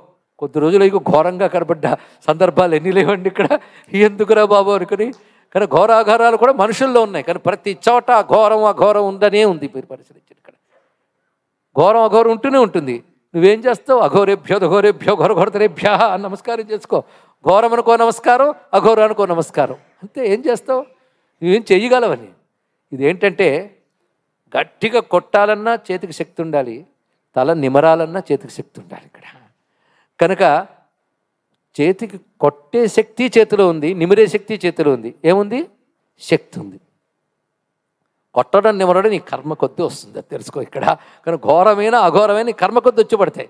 కానీ ఘోరానికో శక్తి ఉంది, అఘోరానికో శక్తి ఉంది. కనుక శక్తి శివునిది, ఇది మరువరాదు. ఆ శివుని యొక్క శక్తే ఘోరాఘోర రూపంలో నడుపుతుంది. కానీ సృష్టిలో ఘోరాఘోరములు పరమేశ్వరుని యొక్క చేతులని తెలుసుకో ఇక్కడ. ఆ పరమేశ్వరుడు రుద్రుడు ఘోరమైన అఘోరమైన కర్మఫల ప్రసాదగిస్తున్నాడు. కనుక నీ ముందు నిలబడ్డానయ్యా, నీ ఇష్టం, కొడతావో పెడతావో నా కర్మ కొద్దీ అని సరెండర్ అవ్వగలిగితే రుద్రోపాసన, మరొకటి కాదు. ఇలా సృష్టిలో నీకు వచ్చే ప్రతి ద్వంద్వంలో ఘోరాఘోరములను రెండుగా చూడక కాకుండా రెండు ఒక్కడే అని చూడగలిగితే ద్వంద్వం దాటి ఏకమైన పరమేశ్వరుని తెలుసుకుంటావు. ఇది చెప్పేటటువంటి జ్ఞానభాగం పేరే రుద్ర నమకం. రుద్రం మొత్తం చదివితే మనకు తెలియవలసిన భావం, తెలుసుకోవలసిన భావం అదండి ఇక్కడ. రుద్రం నాకు స్వరంతో వచ్చు, నాకు అక్షరంతో వచ్చు, నాకు పుస్తకం చూడకుండా వచ్చు, మంచిదే. కానీ ప్రపంచాన్ని రుద్రంగా చూడగలిగే భావం రావడం ప్రధానం. అది వచ్చని చెప్పగలిగారు ఇక్కడ. అది వచ్చినవాడు మహాయోగి. అలాంటి వాడు శివ శివ పశ్యంతి సమం శ్రీ కామాక్షి కటాక్షిత పురుషా విపినం భవనమ మిత్రం మిత్రం లోష్టం చ యువతి బింబోష్టం అంటాడు మూక కవి మూక పంచశతిలో. ఎంత అందంగా ఉన్నాడు చూడండి. కామాక్షమత అంటున్నాడు శివ శివ. అయ్యో సంబోధుడండి ఇక్కడ. శివ శివ పశ్యంతి సమం. అమ్మా వాళ్ళు ఉన్నారు మహానుభావులు, వాళ్ళు సమానంగా చూస్తారమ్మా. ఏమిటి? పశ్యంతి సమం. ఎవరు చూస్తారు సమానంగా? శ్రీ కామాక్షి కటాక్షితా పురుషా. కామాక్షిదేవి కటాక్షం ఎవరికి లభించిందో ఆ జీవులు, ఆ మహాత్ములు సమంగా చూస్తారు. వేటిని? విపినం భవనం అమిత్రం మిత్రం లోష్టంచ యువతి బింబోష్టం. అడవని భవనంలా చూస్తారు, శత్రువుని మిత్రుల్లా చూస్తారు. అదేవిధంగా మట్టిని మధుర పదార్థాన్ని ఒకేలా చూస్తారమ్మా. అంటే వీడికి మట్టి మధురంగా మారిపోయిందా? శత్రువు మిత్రుడైపోయాడా? లేదు. శత్రువైన మిత్రుడైనా వీడి శత్రువు మిత్రుడైన భావం లేకుండా అన్నిట్లో అంతర్యామిగా పరమాత్మను ఉన్నాడని తెలిసేది కనుక వాడు ఏమనో వికారానికి లోనుకాడు. మిత్రుడని రాగం కలగదు, శత్రువని ద్వేషం కలగదు. రాగద్వేషాలకు అతీతమైన స్థితిలో ఉంటాడు ఎవరు? అమ్మవారి కృప నోచుకున్న వాళ్ళు. అంటే అటువంటి ద్వంద్వాతీత జ్ఞానం అమ్మ చూపు వల్ల లభిస్తుంది అని చెప్పదలుచుకున్నాడు. ఆ చెప్పదలుచుకున్నవాడు ఏం శబ్దం వేశాడు? శివశివ అని వేశాడు. ఇక్కడ శివశివ అనే మాట ఎప్పుడు అంటారండి? ఆశ్చర్యం ఏదైనా వచ్చినప్పుడు శివశివ, హరి, ఈ శబ్దాలు తెలుగు వాళ్ళు లేదా భారతీయులు అనడం ఒక అలవాటు ఒకప్పుడు. ఇప్పుడు ఏమొస్తున్నాయో నాకు తెలియదు. శివశివ అంత మాట అనకండి. కానీ శివశివ అంటే ఆశ్చర్యంతో మీరు అంటున్నారు. ఆశ్చర్యాన్ని చెప్తున్నాడు మూకకు. శివశివ పశ్యంతి సమం, ఎవడయ్యా అలా సమదృష్టితో చూడగలడు? కేవలం నీ కటాక్షానికి నొచ్చుకున్నవాడు తప్ప అన్నాడు. అమ్మ కటాక్షం అయ్య కటాక్షం రెండు ఒకటే తెలుసుకోండి. రుద్రం అంతా చేశారు అంటే మరి అమ్మవారు ఎక్కడున్నారండి అన్నాడు ఇక్కడ. మీరు రుద్రం బాగా చదివితే తెలుస్తుంది. యాతే రుద్ర శివ తను రఘోర అపాపకాశిని శివ రుద్రస్య భేషజీ తనూ. ఇప్పుడు రెండు అనువాకాల నుంచి రెండు మంత్రాలు తీసాం. తను శబ్దం స్త్రీలింగం. స్త్రీలింగం అయినప్పుడు అవతల పదం కూడా స్త్రీలింగం కావాలి. స్వామి, నీ యొక్క మంగళకరమైన శరీరం ఏదుందో అది మమ్మల్ని రక్షించుగాక. అది లోకానికి ఔషధం లాంటి శరీరం స్వామి. శివ రుద్రస్య భేషజీ, లోకానికి ఆనందకరమైన స్వరూపని, మంగళకరమైన స్వరూపాన్ని స్త్రీలింగ శబ్దం వేసారు చూడండి ఇక్కడ. అంటే అర్థం ఏంటి? మంగళకరంగా చక్కగా చూడగలిగే స్వరూపంగా అమ్మవారు అయిపోయింది. ఇక్కడ రుద్రంలో అమ్మవారు ఉన్నారండి. రుద్రం అంతా అమ్మవారే. అసలు అమ్మవారు లేకపోతే అయ్యవారు ఎక్కడ ఉంటారు? అందుకే ఈ మార్కండేయుడి కథ గురించి చెప్తూ ఒక మాట అన్నారు. దేవతలందరూ వెళ్ళి శివుడిని ప్రార్థిస్తూ, స్వామి నువ్వు యముణ్ణి కొట్టేవు, మన్మధుడిని తగలబెట్టేవు అంటే అమ్మవారు నవ్వేట. అమ్మవారు నవ్వితే శివుడు నవ్వేట. ఇద్దరు నవ్వగానే దేవతలకు డౌట్ వచ్చింది. ఏం తప్పన్నామా అంటే తప్పలేదు కానీ సరిగ్గా అన్నారా అన్నదిట. నువ్వే చెప్పన్నాడు అమ్మవారితో. యముణ్ణి కొట్టాడని తెగ కీర్తించారే, దేంతో కొట్టాడు? ఎడం పాదంతో. ఆయన ఎడం ఎవరు? ఇది మీరు వినుంటారు. కానీ అక్కడ ఒక ఆవిడ కూడా కొట్టేలేదు. ముందు శివుడు కుడి చేత్తో నెత్తిమి చేయి పెట్టాక ఎడం పాదం ఎత్తింది. ఇది మర్చిపోవద్దు ఇక్కడ. అంటే శివుడు నావాడు అని లాక్కుంటే అమ్మవారు అనుగ్రహిస్తారు, అది మరవరాదు ఇక్కడ. కానీ శివుడు నావాడు అనుకోవాలి. శివుడు నావాడు అనుకోవాలంటే నువ్వేం చేయాలి? శివుడు నావాడు నువ్వు అనుకోవాలి ఇక్కడ. శివుడు నిన్ను నావాడు అనాలంటే నువ్వు శివుడిని నావాడు అనుకోవాలి ఇక్కడ. నావాడు అంటున్నావా? ఏమండి మీరు ఎవరండి? నేను ఫలానా వారి భర్తనండి, ఫలానా వారి భార్య అండి, ఫలానా వారి పిల్లలు. విష్ణు ఇదం విష్ణుర్విచక్రమేత్రేధానపదం. శివుడు నిన్ను నావాడు అనుకోవాలి అంటే ముందు శివుణ్ణి నువ్వు నావాడు అనుకోవాలి. అనుకుంటున్నామా? ఎప్పుడైనా శివుని వాడని అంటున్నామండి? ఒక్క మా రామదాస్ గారు అన్నారేమో రాముని వారము. ఆ మాట అంటే మాకేమి విచారం అని వెంటనే వస్తుంది ఇక్కడ. కానీ భగవంతుడు నావాడు అంటే పైగా నేను భగవంతుడి వాడిని, రెండో భాగం. కానీ నువ్వెవరివి అంటే నేను శివుడి వాడినండి. ఎంత బాగుందా మాట అంటే? ఎంత బాగుంది. నిన్ను నువ్వు ఎన్ని ముక్కలు చేసుకుంటున్నావో తెలుసా అన్నాడు ఒక ఆయన. ముక్కలంటే భాగం. భాగానికి సంస్కృతంలో భక్తము అని పేరు. మనల్ని భాగము చేసుకున్నట. ఎలా భాగాలు చేస్తున్నావు? ఫలానా వాడి బంటుని, ఫలానా వాడి యొక్క పుత్రుణ్ణి, ఫలానా వాడి ఇన్ని ముక్కలు చేసేవే, ఇన్ని భక్తములుగా నేను చేసుకున్నావు. కానీ శివుడు వాడను ఒక్క భక్తం చేసుకున్నావా? చేసుకుంటే భక్తుడు అవుతావు అన్నాడు ఇక్కడ. శివుడిని వాడు నన్ను భక్తం చేసుకొని చెడు గొప్ప విషయం ఇక్కడ. భక్తికి ఎన్నో అర్థాలు, ఇదొక అర్థం, ఇదొకటే అర్థం అని కాదు. నువ్వు శివభక్తుడు కావాలంటే శివుడు వాడు నన్ను ముందు రావాలి నీ గొంతులోంచి. అది రాదే. ప్రపంచంతో ఎన్ని బంధాలో పెట్టుకుంటావు కానీ పరమాత్మతో ఒక్క బంధం కూడా పెట్టుకో. అదొక్కడి పెట్టుకోగలిగితే నేను శివుడి వాడని అనగానే ఆయన వెంటనే నువ్వు అవును రా నువ్వు నా వాడి అంటాడు ఇక్కడ. ఆయన ఆలస్యం చేయడు. పైగా మీ లోకంలో నేను నీ వాడిని 10 చెప్పండి, ఎవడు పట్టించుకోడు. పైగా పట్టించుకుంటే మరో బాధలు వాడికి. పోనీ ఇవాళ పట్టించుకుని రేపు వదిలేస్తాడు. కానీ శివుడి వాడని నేను అంటే శివుడు ఎప్పుడు వదిలిపెట్టాడంటే అది అధివక్త. ఎంత గొప్ప మాట. ఎంత కాపాడతాడంటే బాధించడానికి ఏ శక్తులు వచ్చినా పంపించేస్తాడు ఆయన ఇక్కడ. ఎందుకంటే ముందే నేనే నిర్ణయించాను అనుకో కర్మఫల ప్రదాతగా, కానీ వీడు నావాడయ్యా, వీడి జోలికి నువ్వు రాకూడదు. అందుకే నేను కుడి చెయ్యి పెడితేనే అమ్మవారు ఎడం పాదం ఎత్తారు, ఇది మరువరాదు ఇక్కడ. కానీ శివుడి వాడని లాక్కోవాలి, అది అందం. ఎడం పాదంతో కొట్టారంటే పార్వతీదేవిని వెంటనే మనం విన్నాం కథగా చెప్పేస్తాం. కానీ కుడి చెయ్యి తల మీద పెడితేనే, అది మరువరాదు ఇక్కడ. శివుడు వాడు అంత బాగున్నది. అందుకే అమ్మవారు ఉన్నారు, రుద్రంలో అమ్మవారు ఉన్నారు. అమ్మవారు వచ్చాక రుద్రానికి అందం వచ్చిందిట. రుద్రంలో ఎక్కడొచ్చారే అంటే అష్టమోనువాకానికి వెళ్ళండి అన్నారు. నమః సోమాయ చ రుద్రాయ చ నమస్తామ్రాయ చ అరుణాయ చ నమ సోమాయచ రుద్రాయచ. మొట్టమొదటి సోమ. సోమ అంటే సోమరసం, యజ్ఞంలో వాడేటువంటి ద్రవ్యం, అది రసస్వరూపం. సోమాయ అన్నారు ఇక్కడ. యజ్ఞంలో ఆహుతులు వేసే సోమము, ఆహుతులు అందుకున్న అగ్ని రెండు శివుడే అన్నారు.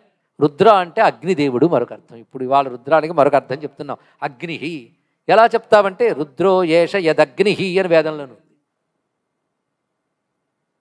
రుద్రుడు, ఈ అగ్ని రుద్రుడే అంటే అక్కడ హోమం చేస్తూ చిత్యగ్ని చయనంలో వస్తుంది కదా రుద్రం, వచ్చేటప్పుడు ఈ అగ్ని రుద్రుడే అన్నాడు ఇక్కడ. ఈ అగ్ని రుద్రుడే అంటే మనం యజ్ఞాగ్నిగా రగిల్చింది మామూలు నిప్పు కాదు, మీ పొయ్యిలో నిప్పు కాదు, అది సంస్కృతాగ్ని. సంస్కృతాగ్ని అంటే సంస్కృతం చదివే అగ్ని కాదు, సంస్కరింపబడిన అగ్ని. ఆ పుట్టినటువంటి అగ్ని మంత్రము చేత సంస్కృతమే ఈశ్వరుడైంది. కానీ నువ్వు ఏ ఆహుతి ఇచ్చినా సర్వదేవతాత్మను ఈశ్వరుడు అందుకుంటున్నాడు. అలా యజ్ఞాగ్ని ముందు ఉండగలిగే స్థితి ఎంత గొప్పది. అలా ఎప్పుడైనా ఫీల్తో చేసాం మనం? ఎప్పుడండి పూర్ణాహుతి అని అడిగట్టు ఒక ఆయన. అంటే ప్రారంభించగానే ఎప్పుడు పూర్తి అయిపోతుందా అని. అలా స్వస్తి ఎప్పుడు చెప్తారండి అని కూడా అనొచ్చు ఇందులో ఎవరైనా. ఎందుకంటే ఏదో అలాగో విశ్వనాథ మందిరానికి వచ్చాం కనుక కాసేపు కూర్చుని వెళ్ళిపోదామని భక్తులు ఎక్కువ అండి, వాళ్ళకు ఉంటుంది అది. అందుకే పూర్ణాహుతి వచ్చినప్పుడు అందరూ ఉత్సాహంగా ఎందుకు లేస్తారంటే పూర్ణాహుతి అయింది కనుక, యజ్ఞం అయిపోయిందని. అందుకే మంత్రపుష్పం అప్పుడు, పూర్ణాహుతి అప్పుడు మనకు మరీ ఉత్సాహం ఉంటుంది, ఎందుకంటే పని అయిపోయింది. అయితే అసలు అగ్ని రగల్చగానే ఎంత భక్తి కలగల శివుడు అక్కడ ఉన్నాడు.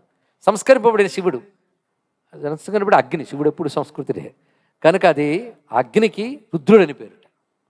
దానిలో వేసేది సోమము. సోమము శివుడే, రుద్రుడు అగ్ని శివుడే కనుక నమ సోమాయచ రుద్రాయచ. ఇది అండి గొప్ప రహస్యం.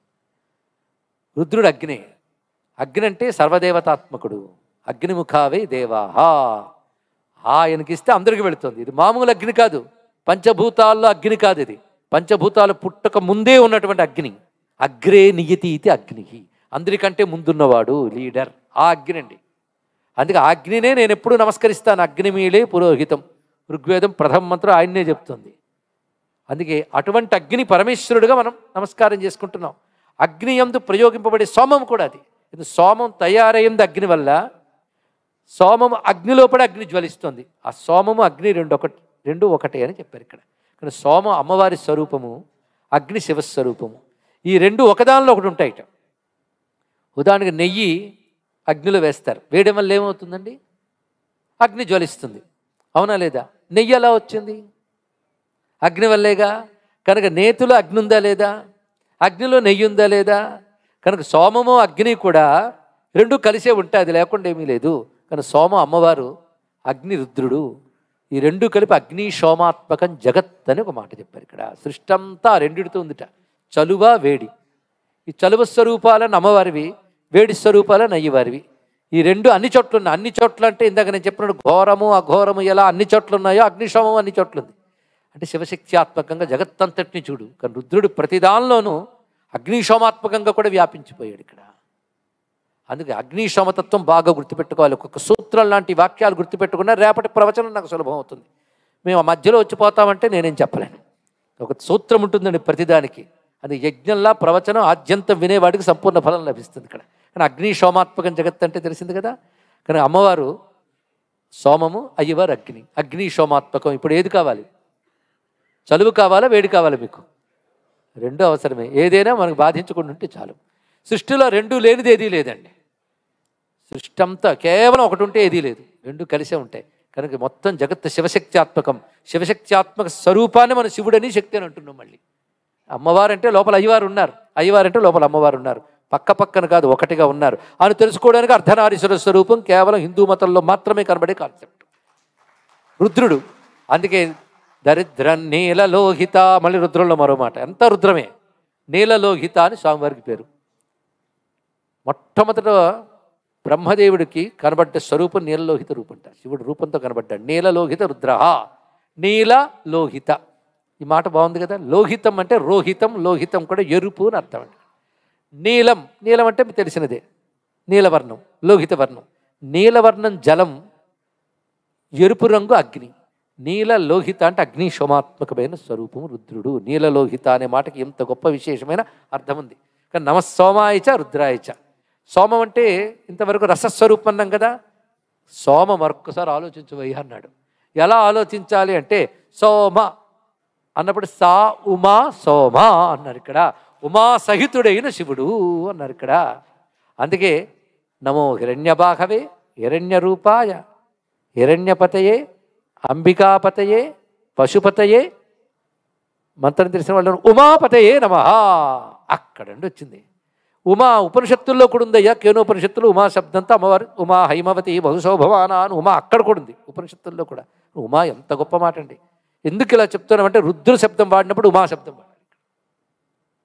ఈ రెంటికి అనుబంధం మరొక ఉపనిషత్తులో మరో రోజు చూసుకుందాం. అన్ని ఒకరోజు అలాగా కనుక నమ సోమాయ సా ఉమాయ సోమాయ. సాంబాయ అంటే అర్థం ఏంటో, సోమాయ అంటే అర్థం. సాంబాయ అంటే అంబతో ఉన్నవాడు, సోమాయ అంటే ఉమతో ఉన్నవాడు. ఇంతవరకు సోమం అంటే సోమరసం అనుకున్నాం. ఇప్పుడేం చెప్పాడు? అమ్మతో ఉన్నవాడు. అంటే సోమం అనబడే అమ్మవారి యొక్క నామంలో ఇద్దరు ఉన్నారు. సా ఉమా శివుడే ఉన్నాడు. మరి రుద్రాయ రుద్ర రుద్ర శబ్దానికి వీళ్ళ అగ్ని అని అర్థం చెప్పాను. చెప్పినప్పుడు నిన్న అర్థాలు మర్చిపోయారా? ఏడిపించేవాడు ఏడుపు పొగొట్టువాడు. ఇప్పుడు మరొకటి కలుపుకోండి. అగ్ని రుద్ర శబ్దం ఆర్ద్ర, దగ్గరికి ఉన్న విషయం తెలుసుకోండి. శివుడు నక్షత్రాలు కానీ ఆర్ద్ర నక్షత్రం. ఆయన నక్షత్రం ఏంటంటే నక్షత్రాల ముందున్నాడు ఆయన. కానీ ఒక ఆధిపత్యంగా మనం ఆర్ద్ర నక్షత్రం అంటే ఆర్ద్ర రుద్ర దగ్గరవి. అందుకే సంస్కృతంలో అరు రాసేటప్పుడు కూడా మనకి అకారం ఉండదు కానీ అకారం ఉంటుంది దాంట్లోనే. అదేవిధంగా ఆర్ద్ర శివుడే. ఆర్ద్రం అంటే తడేగా. మరి ఆర్ద్ర శబ్దజన్యం రుద్రమైనప్పుడు రుద్రంలో ఆర్ద్రత ఉందా లేదు కదా. ఆర్ద్ర అమ్మవారే కదా, కానీ రుద్రంలో అమ్మవారు ఉన్నారు, సోమలు అయ్యవారు ఉన్నారు. నమస్సోమాయచ రుద్రాయచ. ఇది విశేషం. ఇవాళ ఏంటి అమ్మవారు వచ్చేసారు. చాలా బాగుంది. మొత్తానికి రుద్రుడు అమ్మవారు లేకుండా ఉండడు, అమ్మవారు లేకుండా రుద్రుడు ఉండడు. ఎందుకంటే రుద్రుడు కనబడాలంటే అమ్మవారు ఉండాలి, లేకపోతే ఆయన కనబట్ట. అది వ్యక్తం అంబామయం సర్వం అవ్యక్తంతో మహేశ్వరం. ఆయన యొక్క శక్తి ఆవిడ.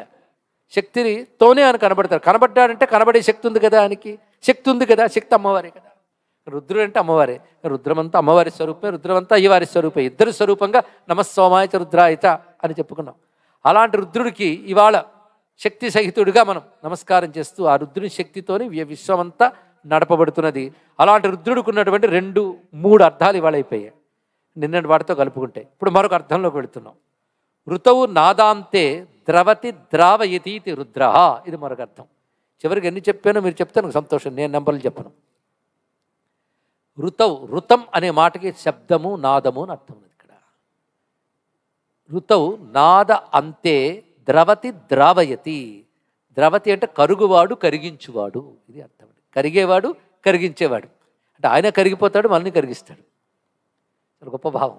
అయితే కరిగిపోవడం అనే మాట వింటూ ఉంటామండి. మనసు కరగలేదా స్వామి అంటూ ఉంటాం కూడా. కరగడం చాలా ముఖ్యమండి. కరిగితే ఆర్ద్రగుణం. అయితే ఇది కొంచెం యోగపరమైన అర్థం. శివుడు అంటేనే యోగ స్వరూపుడు. ఇవి నేను చెప్తే మీకు నిద్ర వస్తుంది, కానీ ఒక పాశ్చాత్యుడు మాత్రం Shiva the God of yoga అని రాశాడండి ఇక్కడ. లార్డ్ ఆఫ్ యోగా అని. యోగశాస్త్రం బాగా తెలిసి శివుడు బాగా అర్థమవుతాడు. వేదాంత శాస్త్రం బాగా తెలిస్తే శివుడు ఇంకా అర్థమవుతాడు. ఏ శాస్త్రం తెలిసినా శివుడు అర్థమవుతాడు. శివుడు అర్థమైతే అన్ని శాస్త్రాలు తెలుస్తాయి. అందుకే ఈశాన సర్వ విద్యానాం అన్నారు ఆయన ఇక్కడ. మొత్తం యోగపరంగా ఒక రహస్యం ఉంది. కొందరు సాధకులు ఉన్నారు కానీ చెప్తున్నాం. నాదాంతే, నాదము యొక్క అంతమునందు. నాదం ఓం ఒక నాదం, మంత్రం ఒక నాదం. దానికి అంతం ఉందా లేదా? అంతం ఎప్పుడండి అన్నాడు. అంతం ఎప్పుడు? మీరు ఎప్పుడు ఆపితే అప్పుడు. అంతం అంటే ఒకటి పూర్తి అగుట. పూర్తి ఎప్పుడు చేస్తారు? సంపూర్ణమై పూర్తి, అంతే కదా. సగంలో ఆపితే వంట సగం అయిందంటే ఎవరికి కావాలండి? పూర్ణమైతేనే తిండి. కానీ ప్రతిదీ పూర్ణం కావాలి. ఎందుకంటే శివుడు లయకారకుడు అనగానే సంహారకర్త అనే భావం చాలామందిలో ఉంది. ఇదే భావం ప్రజలకు కూడా చెప్తున్నారు. గాడ్ ఆఫ్ డిస్ట్రక్షన్ అని ట్రాన్స్లేట్ చేస్తారు మన వాళ్ళు. చాలా తప్పుడు మాట. గాడ్ ఆఫ్ కంప్లీట్నెస్ తెలుసుకోండి ఇక్కడ. గాడ్ ఆఫ్ డిస్ట్రక్షన్ కాదు, గాడ్ ఆఫ్ కంప్లీట్నెస్ శివుడు అంటే. కానీ శివుడిని ఈ మధ్య పాశ్చాత్య దేశంలో మన సనాతన సంస్కృతి విజృంభిస్తూ ఉంటే అందరూ యోగా అని సనాతన ధర్మం అని విగ్రహారాధన వచ్చేస్తుంటే తట్టుకోలేని వాళ్ళు ఏమంటున్నారంటే డిస్ట్రక్షన్ గాడ్ని తెచ్చి పూజించడం వల్ల ప్రజలు వస్తాయని కూడా చెప్తున్నారు.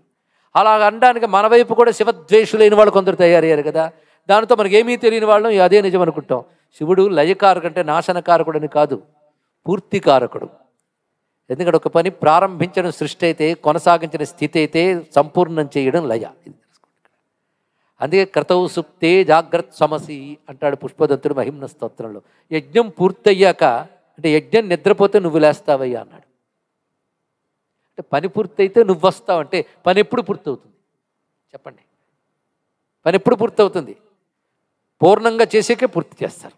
అందుకని వంట సగంలో టైం పెట్టుకుని 5 నిమిషాలకు అంత ఉడికితే అంతా దించారు కదా, మొత్తం ఉడికితేనే పూర్తి అవ్వడం.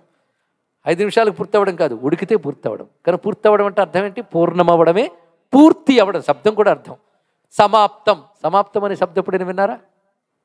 సమాప్తం ఇచ్చే రిలీఫ్ కూడా చాలా బాగుంటుంది ఇక్కడ. సమ్యక్ ఆప్తం, సంపూర్ణముగా పొందబడింది. ఆ పదాలకు అర్థం తెలియాలి ఇక్కడ.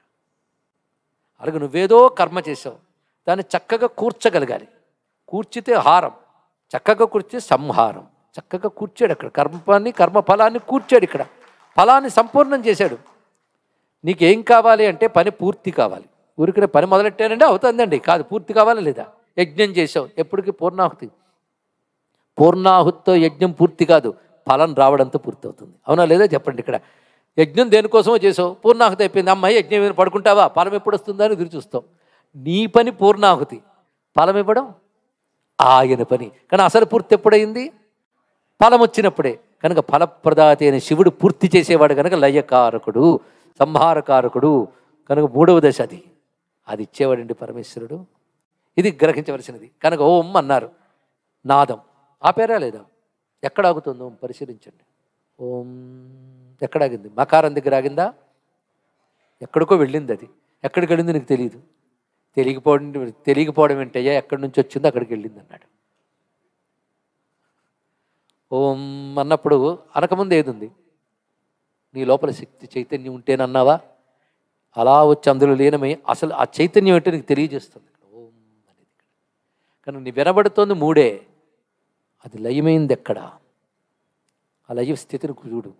అక్కడ పూర్ణ స్థితి అక్కడికి వస్తుంది. అందులో అన్ని భాగములే, పూర్ణం అక్కడ ఉంది. ఓం అక్కడికి వెళ్ళింది. అది మాటతో వర్ణించలేవు. ఎక్కడ అనగలగానే ఎక్కడికి వెళ్ళింది నువ్వు చెప్పలేవు. నువ్వు చెప్పలేని చోటు అది, నీ నోటికి అందని చోటు. దాన్ని తురీయం అంటారు. ఇక్కడ తురీయం అనే మాట యానుచ్చార్య విశేషత చండీ సప్తలు చదువుతున్నాం. అర్ధమాత్ర స్థితాదేవి యానుచ్చార్య విశేషత తురీయం. కనుక ఓంకారంలో 4 భాగాలు ఉంటాయి. అకార ఉకార మకార తురీయం. అకార ఉకార మకారాలు మీరు అంటున్నారు. ఓం అన్నప్పుడు వినబడే 3. ఓం నాకు తెలిసిందంతా ఇది మాత్రం అర్థం కాలేదండి అంటారు మీరు. ఎందుకంటే సరిగ్గా వినరు, మీకు అక్కర్లేదు అనుకుంటారు. శ్రద్ధగా వినండి. ఓం అన్న తర్వాత స్థితి ఏమిటి? అది వాక్కుతో వర్ణించలేవు. వాక్కుతో వర్ణించలేనిది, మనస్సుతో భావించలేనిది బ్రహ్మమునందు అది లయమవుతుంది ఇక్కడ. అది తురీయం, అది అనంతం. అకార ఉకార మకారాలు లిమిటేషన్ ఉంది. అది వెళ్ళే మౌనం ఉంది, అది అనంతం. ఆ మౌనం పరమాత్మ, అది అఖండానందం, అది బ్రహ్మము, అది తురీయం. అందులోంచి వచ్చింది ఆ ఊమ, మళ్ళీ అందులోకి లయమైంది. ఆ ఊమ అంటే సృష్టి స్థితి లయ, దానికి పైన ఉన్నటువంటి తురీయం. కానీ దేనిలో లయమైంది అది? ఓం అన్నప్పుడు తురీయంలో లీనమైంది కదా. అందుకే రుదంతే నాదాంతే. ఆ తురీయంలో లీనమైనప్పుడు ఒక ఆనందం కలుగుతుందండి. ఆనందం ఎలా ఉంటుందంటే, బాగా తాపం పొందినటువంటి వాడు ఒక జలపాతం కింద నడవగానే ఆ జలపాతం పడుతూ ఉంటే కలిగినంత ఆనందం, అంటే ఒక అభిషేకం అంటే అది. ఆ నాదాంతంలో అమృత ప్రాప్తి లభిస్తుందే. నాదము యొక్క అంతమునందు ఎవడు లభిస్తున్నాడో వాడు రుద్రుడు అన్నారు. ఇక్కడ రుద్ర శబ్దానికి నాదాంతమునందు ద్రవతి ద్రావయతి, తాను కరిగి నిన్ను కరిగిస్తాడు. తాను కరిగి నిన్ను కరిగిస్తాడంటే తాను దయతో నీకున్న 3 వికారాలు కరిగించేస్తున్నాడు కనుక రుద్ర అని మాటలు చెప్పారు. ఇక్కడ రుద్ర శబ్దానికి ఇంకో అర్థం చూడండి. ఇక్కడ అర్థం కాలేదా? పర్వాలే, అర్థం కాలేనంత అర్థం ఉంది ఇక్కడ. అంత గొప్ప విశేషం ఉన్నది. అలాంటి శబ్దాన్ని మీరు అంటున్నారు. ఎందుకంటే డాక్టర్ ఒక ట్యాబ్లెట్ ఇచ్చి ఇందులో ఉన్న గొప్పతనం ఏంటంటే అని చెప్పినప్పుడల్లా ఆ ట్యాబ్లెట్ ప్రేమగా చూస్తారు మీరు. ఇంత గొప్పతనం ఉందా, ఇంత గొప్పతనం ఉందా, అంత వేగం వేసేసుకుంటాను. కానీ రుద్ర అనే దాని మీద ప్రీతి కలగడం కోసం ఇంత అన్ని అర్థాలు చెప్పడం. ఎంత గొప్పదా రుద్ర! ఇక రుద్ర అన్నప్పుడు నోరారా అనాలండి ఇక్కడ. కనుక రుద్ర అంటే రుదంతే నాదాంతే ద్రవతి ద్రావయతి. అలాగే ఇక్కడ దాకా వచ్చాం కనుక కొంచెం వెళదాం. యోగం గురించి మాట్లాడితే కుండలిని గురించి మాట్లాడదాం. కొద్దిగానే చెప్తాను, ఎక్కువ చెప్పను. Technical details. మూలాధారం నుంచి ఉత్థానమైన కుండలిని క్రమంగా మూలాధార స్వాధిష్టాన మణిపూర అనాహత విశుద్ధ దాటుతోంది. విన్నంత మాత్రం దాటిపోదండి, సాధన చేయాలి అక్కడ. అలా దాటిన తర్వాత సహస్రారే పద్మే, సహస్రార కమలానికి చేరుతుంది. అంత సాధన చేయాలి అది. ఇక్కడ ఒక చక్రం దాటడానికి జన్మలు పడుతుంది. ఒక్క చక్రం దాటడానికి జన్మలు పడుతుంది. ఒక చక్రం దాటాడు అంటే వాడి లెవెల్ పెరిగిపోతుంది. అందుకే సృష్టిలో మనం అనేక మందిని చూస్తున్నా మనకంటే పై స్థాయి వాళ్ళు కనబడుతుంటారంటే వాడిది ఒక చక్రం దాటిన వాళ్ళు భూమి మీద కనబడతారు. కానీ అన్ని చక్రాలు దాటి బిందువు దాకా వెళ్ళే వాళ్ళు మాత్రం కోటికొక్కడు కూడా ఉండేటండి. ఒక సిద్ధపురుషుడు చెప్పాడు, అలా వెళ్ళిన వాళ్ళు ఎవరైనా ఉన్నారంటే ఒక్కడున్నాడయ్యా ఈ కాలంలో అన్నట్ట. ఎవరంటే కాంచి యతీంద్రుడు చంద్రశేఖరేంద్ర సరస్వతి వారు ఒక్కరే ఉన్నారని ఒక సిద్ధపురుషుడు యోగి చెప్పినటువంటి మాట. కానీ అక్కడికి వెళితే ఆ స్థితి ఎలా ఉంటుందంటో మీరు చదువుతున్న సౌందర్యలహరిలో ఉంది. రుద్రం చెప్తాను, సౌందర్యలహరి ఎందుకు చెప్తున్నారంటే ముందే చెప్పేశారు రెండు అదే అని. ప్రపంచం సించంతి పునరపి రసామ్నాయ మహసహ, ఎక్కడో చదివినట్టుంది కదా, సౌందర్యలహరిలో ఉంది. అలా క్రమంగా ఒక్కొక్కటి దాటి వెళ్ళిన తర్వాత రుదంతే నాదాంతే, ఆ యోగం యొక్క చివరి దశలో అకార ఉకార మకారములకు వచ్చినప్పటికీ భూమధ్యస్థానం వరకు వచ్చేట పై స్థితికి వెళ్ళేటప్పుడు సహస్రార స్థానం యోగం తన్మయం. అక్కడి నుంచి ద్రవతి ద్రావయతి, ఆ చంద్రబింబము లాంటి శివశక్తి ఐక్య రూపము అమృత ప్రవాహం వచ్చి 72,000ను తడుపుతుందట. అలా 72,000ని తడపగలిగే అమృత స్రావ స్థితి ద్రవతి ద్రావయతి ఎప్పుడు జరిగింది? యోగం యొక్క అంతమునందు. అంటే దాని అంతమునందు అంటే దాని తర్వాత వరకు స్థితి లేదు, అదే అల్టిమేట్. అంతం అంటే అల్టిమేట్, కానీ అంతము కలిగించేవాడంటే అల్టిమేట్ అనే స్థితిని ఇచ్చేవాడు పరమాత్మ. ఇక్కడ ఆ పరమస్థితిని ఇస్తున్నాడు. పరమస్థితి ఎలా ఉంటుంది? ఈలాగున వివరింపలేను, చాలా స్వానుభవైక వేద్యమే అన్నాడు మధ్యాగా. ఇక్కడ ఆ స్థితి ప్రపంచం సించంతి పునరుపరసామ్నాయ మహస, వాడు నిరంతర ఆనందంలో ఉంటాడు. అటువంటి వాడు మళ్ళీ కళ్ళు తెరిచి ప్రపంచంలో తిరిగినా ఒక రమణుల వలె ఒక పరమాచార్య వలె జీవనముక్తులుగా తిరుగుతారండి. ఆ స్థితి ఇచ్చేవాడెవడో వాడిని రుద్రుడు అంటారు. ఇప్పుడు రుద్ర శబ్దం ఎంత విశేషమైన భావాన్ని ఇచ్చింది ఇక్కడ. ఇంకొక రహస్యం, వృత్తం అంటే అర్థం ఏం చెప్పాము ఇక్కడ? నాదం. ఇప్పుడు మరొక అర్థంలోకి వెళ్తున్నాం.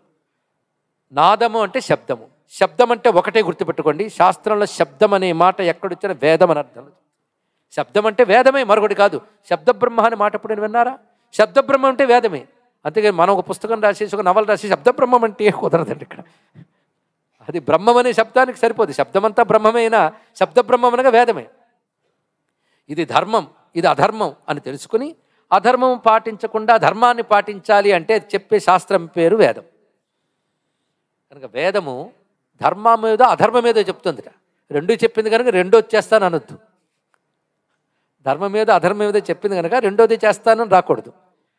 అంటే ధర్మం చెయ్యవయ్యా, అధర్మం చెయ్యకూడదంటే అదేంటో తెలియాలి కదా, అందుకు అధర్మం చెప్పింది. అందుకు కనుక విధి నిషేధ రూపంగా ఈ ధర్మం అని ఇది అధర్మం అని తెలియజేసి మన బ్రతుకులు బాగు చేయడం కోసం పరమేశ్వరుడు ఇచ్చిన శాస్త్రం పేరు వేదము. శాస్త్రం అంటే వేదమే, గుర్తుపెట్టుకోండి. కృష్ణ పరమాత్మ గీతలో అనేక చోట్ల తస్మాత్ శాస్త్రం ప్రమాణంతే అంటాడు. శాస్త్ర విధిముత్సృత్య వర్తతే కామకారత అనే చోట శాస్త్రం అని దేని దృష్టిలో పెట్టుకు చెప్పాడు కృష్ణుడు అంటే వేదాన్ని దృష్టిలో పెట్టుకు చెప్పాడు. వేదమే శాస్త్రం అని నువ్వెలా చెప్తావంటే వేదేశ్చ సర్వై రకమే విద్య అని అందులోనే చెప్పాడు ఆయన. ఆ వేదం చెప్పింది మళ్ళీ స్మృతి పురాణం చెప్పే కనుక నువ్వు నెత్తికెత్తుకుంటున్నావు, కానీ వేదం ప్రమాణం. వేదం చెప్పింది చెప్పడం కోసం స్మృతులు పురాణాలు వచ్చాయి. ఇది బాగా తెలుసుకోవాల్సింది. కనుక వేదం అనేటటువంటిది ధర్మాధర్మ రూపమైన శబ్దము. ఇది ఎవడు చెప్పాడు? వాడు చెప్తే నేను వింటానేంటి అని అనొచ్చు మనం. చెప్పిన వాడు ఈశ్వరుడు. అది శృతి స్మృతి మమైవాజ్ఞ, భగవానుడు చెప్తున్నాడు. శృతి స్మృతులు నా ఆజ్ఞలు. ఎవడు దాన్ని ఉల్లంఘిస్తాడో సమే ద్వేష్య, ఎవడు వాటిని ఉల్లంఘిస్తాడో దాడతాడో వాడినే శిక్షిస్తాను, ఎవడు వాటిని పాటిస్తాడో వాడిని అనుగ్రహిస్తాను. ఇది ఈశ్వర శాసనం, అంతే కదండి. ఒక దేశంలో ఒక లా అండ్ ఆర్డరు, ఒక కాన్స్టిట్యూషన్, ఒక కోడ్ సిస్టమ్ పెట్టారు. ఎవరు దాన్ని పాటిస్తారో వాళ్ళని చక్కగా దేశంలో ఉండనిస్తాం, పాటించకపోతే శిక్షిస్తాం అని ఎవడంటాడు? ప్రభుత్వం ఉంటుంది. కానీ జగత్ ప్రభుత్వ నిర్వాహకుడైన మహాప్రభు అయిన పరమేశ్వరుడు వేదమనేటటువంటి శాసనం ద్వారా ధర్మాధర్మములు చెప్తూ నడుపుతున్నాడు. ఇది తెలుసుకుంటే ఎవడైతే ఆ ధర్మాన్ని తప్పుతాడో వాడికి ఘోరుడు ఆయన, ఎవడు ఆ ధర్మాన్ని అనుసరిస్తాడో వాడికి అఘోరుడు ఆయన. ఈ రెండు అయిన శివమే ఆయన. అందుకే వేదం అనేది ఎవరిచ్చాడయ్యా అంటే ఆయన ఇచ్చాడు.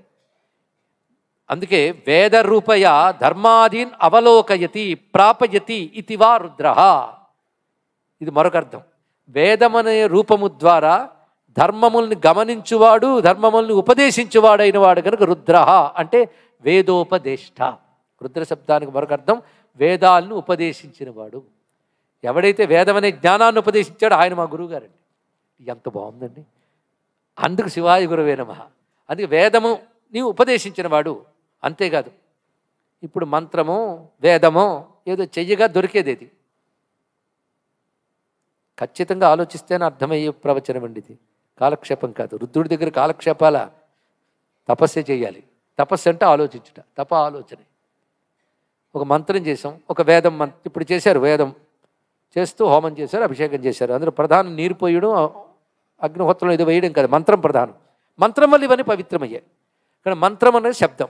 శబ్దం అనేక రకాలు. మీరు గురుగారి దగ్గర మంత్రం తీసి జపం చేశారు, అంతే కదా. లేదా ఓంకారము ఏదో శబ్దం ద్వారా చేస్తున్నారు కదా. ఎందువల్ల అంటే దానివల్ల ఆయన దొరుకుతాడు అన్నట్టు. భగవంతుడు దేనివల్ల దొరుకుతాడయ్యా అంటే శబ్దం వల్ల దొరుకుతాడు. అందుకే శాస్త్రయోనిత్వాత్ అని బాదరాయణ బ్రహ్మసూత్రం చెప్తోంది. శాస్త్రయోనిత్వాత్ అనే మాటకు భాష్యం రాస్తూ అంటారు, శాస్త్రం ఎవడి నుంచి వచ్చిందో వాడు, శాస్త్రం వల్ల ఎవడు దొరుకుతాడో వాడు. రెండో అర్థం. శాస్త్రం లేకపోతే శివుడు దొరుకుతాడండి? మీరు శివుడికి అనుగ్రహం కావాలి, ఏం చేస్తారు చెప్పండి. ఇక్కడ ఏదో మంత్రము జపం చేస్తారు, స్తోత్రం చెప్తారు, గురువు చెప్పింది విని అర్థం చేసుకుంటారు. కానీ శివుడు దేనివల్ల దొరికాడు? శబ్దం వల్ల దొరికాడు. కానీ శబ్దం వల్ల దొరకబడుతున్నాడు కదా. శబ్దం ఎవడిచ్చాడు? ఆయన ఇచ్చిన శబ్దం ద్వారా ఆయనే దొరుకుతున్నాడు. ఇది చాలా బాగుందండి. అందుకే వేదేశ్చ సర్వై అహమయ వేద్య, వేదము ద్వారా నేనే దొరుకుతున్నాను కదా అన్నాడు ఇక్కడ. కానీ వేదము ద్వారా దొరుకుతున్నాడు కనుక రుత్య వాగ్రూపయ వాచ్యం ప్రాపయతి ఇది రుద్ర అన్నాడు ఇక్కడ. రుతి శబ్దానికి రుత్య, రుతం అంటే శబ్దం అని చెప్పాం. శబ్దములు ఇచ్చినవాడు, శబ్దమునికి అంతమునందు లభించువాడు. శబ్దమునికి అంతం, ఇది చాలా. శబ్దం అనగా వేదం, శబ్దమునికి అంతం అంటే వేదాంతము, ఇది అర్థం ఇక్కడ. వేదాంతమునందు దొరుకువాడు రుద్రుడు. ఇది వేదమైనా అంతం కావాలి. వేదం దేన్ని పొందిస్తుందో దాన్ని పొందాలి, అది వేదాంతం అంటే బ్రహ్మ వస్తువు. కనుక వేదమునకు అంతమునందు, శబ్దమునకు అంతమునందు దొరుకువాడు, శబ్దమునకు అంతమునందు ఏదుందో అది ఇచ్చువాడు. ఎంతసేపు పిలుస్తూ స్తోత్రం చేయడమేనా, వాడి ఫలితమైన మోక్షం రావద్దు. మోక్షం వచ్చిందంటే చప్పుడు ఆగిపోయింది. రామకృష్ణ పరమహంస అంటాడు, పువ్వు చుట్టూ తిరిగేటప్పటి వరకు తుమ్మిద ఝంకారం చేస్తుంది, పువ్వులో మునిగి మకరంద ఆస్వాదించడం మౌనంగా ఉంటుంది అన్నాడు ఇక్కడ. కనుక ఆ ఝంకారం ఎప్పుడు ఆగింది? ఆస్వాదనకు ముందు ఆగింది.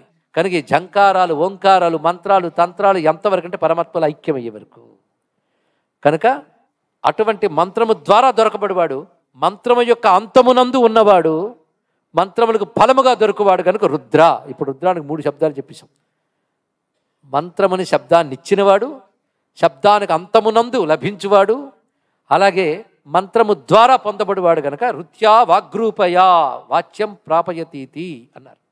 ఇంకొక అర్థం, ఋతం అంటే శబ్దమే. శబ్దం అంటే వేదం అన్నాం, కానీ వేదం కంటే ముందు ఒకటి ఉంది, అదే అసలు శబ్దమయ్యా అన్నాడు. ఏమిటది? ప్రణవం, ఓంకారం అన్నాడు. ఓంకారం అసలు శబ్దం, అదే అసలు ఋతం, అసలు శబ్దం అది. అందుకే రుత్య ప్రణవరూపయ స్వాత్మానం ప్రాపయతి ఇది రుద్ర. మరొక అర్థం ఇక్కడ పతంజలి యోగ సూత్రంలో, అయ్యా యమ నియమ ఆసన ప్రాణాయామ ధారణ ధ్యాన సమాధి అష్టాంగ యోగం చెప్పు. నిజమే. దేనికోసం యోగా? దేనికోసం అండి? పొట్ట తగ్గడం కోసం, బీపీ కంట్రోల్ అవ్వడం కోసం. అందుకోసం కాదు బాబు. ఆరోగ్యం దేనికోసం? సుఖంగా బతకడం కాదు, ఆరోగ్యం సాధన కోసం, భగవంతుని పొందడం కోసం చేయవలసిన సాధన కోసం, అనుకూలత కోసం ఆరోగ్యం. అందుకు ఇచ్చాడు పతంజలి. అందుకని మరింత కాలం బతికి మరింత మందిని ఏడిపించలేరు కాదు ఇక్కడ. అందుకు ఎందుకయ్యా యోగము అంటే ధ్యానం చేయడం కోసం అన్నాడు. ధ్యానం కుదరట్లేదండి, అదే కదా కంప్లైంట్. ముందు యమ నియమాసన ప్రాణాయామ ప్రత్యాహార ధారణ అది కుదుర్చుకోమదు. అందుకు స్టెప్ బై స్టెప్ యమ నియమాసన ప్రాణాయామ ధారణ ధ్యాన అంటే యమ నియమ ఆసన ప్రాణాయామ ప్రత్యాహార ధారణ. వినడానికి ఇదే, కానీ ఒక్కొక్క స్టెప్ దాటేటప్పుడు ఉంటుందండి, సామాన్యం కాదు ఇక్కడ. అయితే ధారణ దేన్ని చేయాలి? మనసును చిక్కబట్టాలి. చిక్కబట్టడానికి ముందు యమనియమాసన ప్రాణాయామ ప్రత్యాహారం. చిక్కబట్టి నిలబడి, చిక్కబడితే ధారణ, నిలబెడితే ధ్యానం. అంతే కదా. ఎక్కడ పెడతావు? ఏముండద్దు, లక్ష్యం ఉండద్దు. ఏ లక్ష్యం లేకుండా ధ్యానం కూర్చొని నిద్రపోతావు అంతే. ధ్యానం దాకా వెళ్ళక్కర్లేకుండా నా పని చేయొచ్చు. అయితే లక్ష్యం ఉండాలి కదా. లక్ష్యం ఏమిటాయి అంటే ఈశ్వర అన్నాడు. మరి ఈశ్వరుని దేనితో పట్టుకోవాలి అంటే శబ్దం కావాలి కదా. నీ శ్వాసతో శబ్దాన్ని కలుపు. ఏమిటి కలపంటే తస్య వాచక ప్రణవ అన్నాడు. ఎవడు? పతంజలి. ఆ ఈశ్వరుని తెలియజేసే శబ్దం ఒక్కటే ఉంది, ఓం ఇది ఏకాక్షరం బ్రహ్మ. ఓం ఇత్యేకాక్షరం బ్రహ్మ, ఓం ద్వారా తెలియబడుతున్నాడు. అందుకే నేను మీకు ఇందాక వివరించేటప్పుడు ఓం ఎక్కడికి వెళ్ళిందో చూడండి అన్నాను. శ్రద్ధగా వింటే దీనికి లింక్ ఇది. ఓం ఎక్కడికి వెళ్ళింది, ఎవరి నుంచి వచ్చిందో వాడి దగ్గరికి వెళ్ళింది. కానీ పరమేశ్వరుడు ఓంకార రూపుడే వ్యక్తమవుతూ ఓంకారం ద్వారా తనను చేర్చుకుంటున్నాడు ఇక్కడ. కానీ తస్య వాచక ప్రణవ అన్నాడు ఇక్కడ. ఇది చెప్తూ శివశాస్త్రంలో మాట అంటారు, వాచ్యుడు శివుడు, వాచకం ప్రణవం. వాచకం అంటే చెప్పునది, వాచ్యం అంటే చెప్పబడునది. నేను తెలుగులోనే చెప్పాను కదా, అర్థమైంది కదా. చెప్పునది ఏమిటి? ఆయన చెప్పే శబ్దం ఏంటి చెప్పండి, మధ్యలో లేపు అడగండి అడగండి. చెప్పే శబ్దం ఓంకారం, చెప్పబడేవాడు ఆయన. ఇక్కడ ఓంకారాన్ని చెప్పే శబ్దము, ఆయన చెప్పబడేవాడు. దీనికి ఒక భాష్యకారుడు గొప్ప మాట్లాడు, వాచ్య వాచకయోహో అత్యంత భేదాభావ అన్నాడు. ఇక్కడ వాచ్యానికి వాచకానికి అంత భేదం లేదన్నాడు. అంటే ఓంకారమే శివుడు, బాగుంది కదా. కనుక ఇద్దరికి భేదం లేదు, కానీ అంత భేదం లేదన్నాడు. చాలా, అందుకే అటెన్షన్, అలర్ట్నెస్ అండ్ అటెన్షన్ రెండు చాలా. అటెన్షన్ లేకపోతే టెన్షనే, టెన్షన్ పోవాలంటే అటెన్షన్ ఉండాలి ఇక్కడ. ఎందుకంటే టెన్షన్గా శివుడు నీకు టెన్షన్ పెడుతూ కనబడితే నువ్వు అటెన్షన్గా చూడు, టెన్షన్ తీసేస్తాడు. పెట్టుకో, జాగ్రత్త. వింటున్నారా? అంత భేదం లేదన్నాడు. అంత భేదం లేదంటే అర్థం ఏంటండి? కొంత భేదం ఉందని అర్థం ఇక్కడ. కనుక వాచ్యమైన ఈశ్వరుడికి వాచకమైన ఓంకారానికి అంత భేదం లేదు. అయితే మీరు ఇంతవరకు భేదం లేదని కదా ఓం అంటేనే శివుడు అనుకుంటున్నామంటే మనకి అనుభూతి ఎందుకు కలగలే? ఏదో కొంత భేదం ఉందన్నమాట. అంటే దానికి భాష్యం రాస్తాడు, శివుని చెప్తూ చెప్తూ శివునిలో లయమవుతుంది అన్నాడు ఇక్కడ. అది శివుని చెప్పడానికి వచ్చిన శివుడిలో లయమైతేనే పూర్ణ అనుభూతి. ఓం అనేది అందులో లయమైపోవాలి. ఇక్కడ అన్నాక మళ్ళీ నువ్వు తిరిగి ఓం అనడానికి వీళ్ళు, అంత స్థితికి వెళ్ళిపోవాలి సాధన చేయక. ఆ ఐక్యం, ఆ తాదాత్మ్య స్థితి, ఆ లయం కావాలండి. మరి తాదాత్మ్యము తన్మయము కంటే తల్లయం గొప్పది. తాదాత్మ్యం అనుకోండి, ఇలా వింటూ వింటుంటే తాదాత్మ్యం టైమే తెలియలేదండి. మరో పావు గంట ఎక్కువైనండి, అప్పుడు తెలుస్తుంది. ఎందుకంటే తాదాత్మ్యం అండి, తాదాత్మ్యం తర్వాత తన్మయం అండి. ఈ శబ్దాలని మీరు వాడతారు, అర్థంతో వాడండి, ఇంప్లికేషన్ తెలియాలి దానికి. తన్మయమే, తల్లయం. తల్లయం అయితే మరి వెనక్కి రావు. నది సముద్రంలోకి దూరిపోయాక సముద్రం అయిపోతుంది, మళ్ళీ వెనక్కి రాదు. అలాగే ఓం ఆయనలో లయమైపోవాలి. అదే లయం చెయ్యడానికి సాధనగా పనికొచ్చింది. లయమయ్యాక అది ఆగిపోయింది. ఇక్కడ ఇందాక చెప్పినట్టు జంకారం కుసుమంలోకి ప్రవేశించక మౌనంగా మారిపోయినట్లు ఆ మౌనం పరమేశ్వరుడు. మౌన వ్యాఖ్య ప్రకటిత పరబ్రహ్మతత్వం యువారం వర్షిష్టాంతే వసదృశికణి. కనుక రుత్యా ప్రణవరూపయా స్వాత్మానం ప్రాపయతి.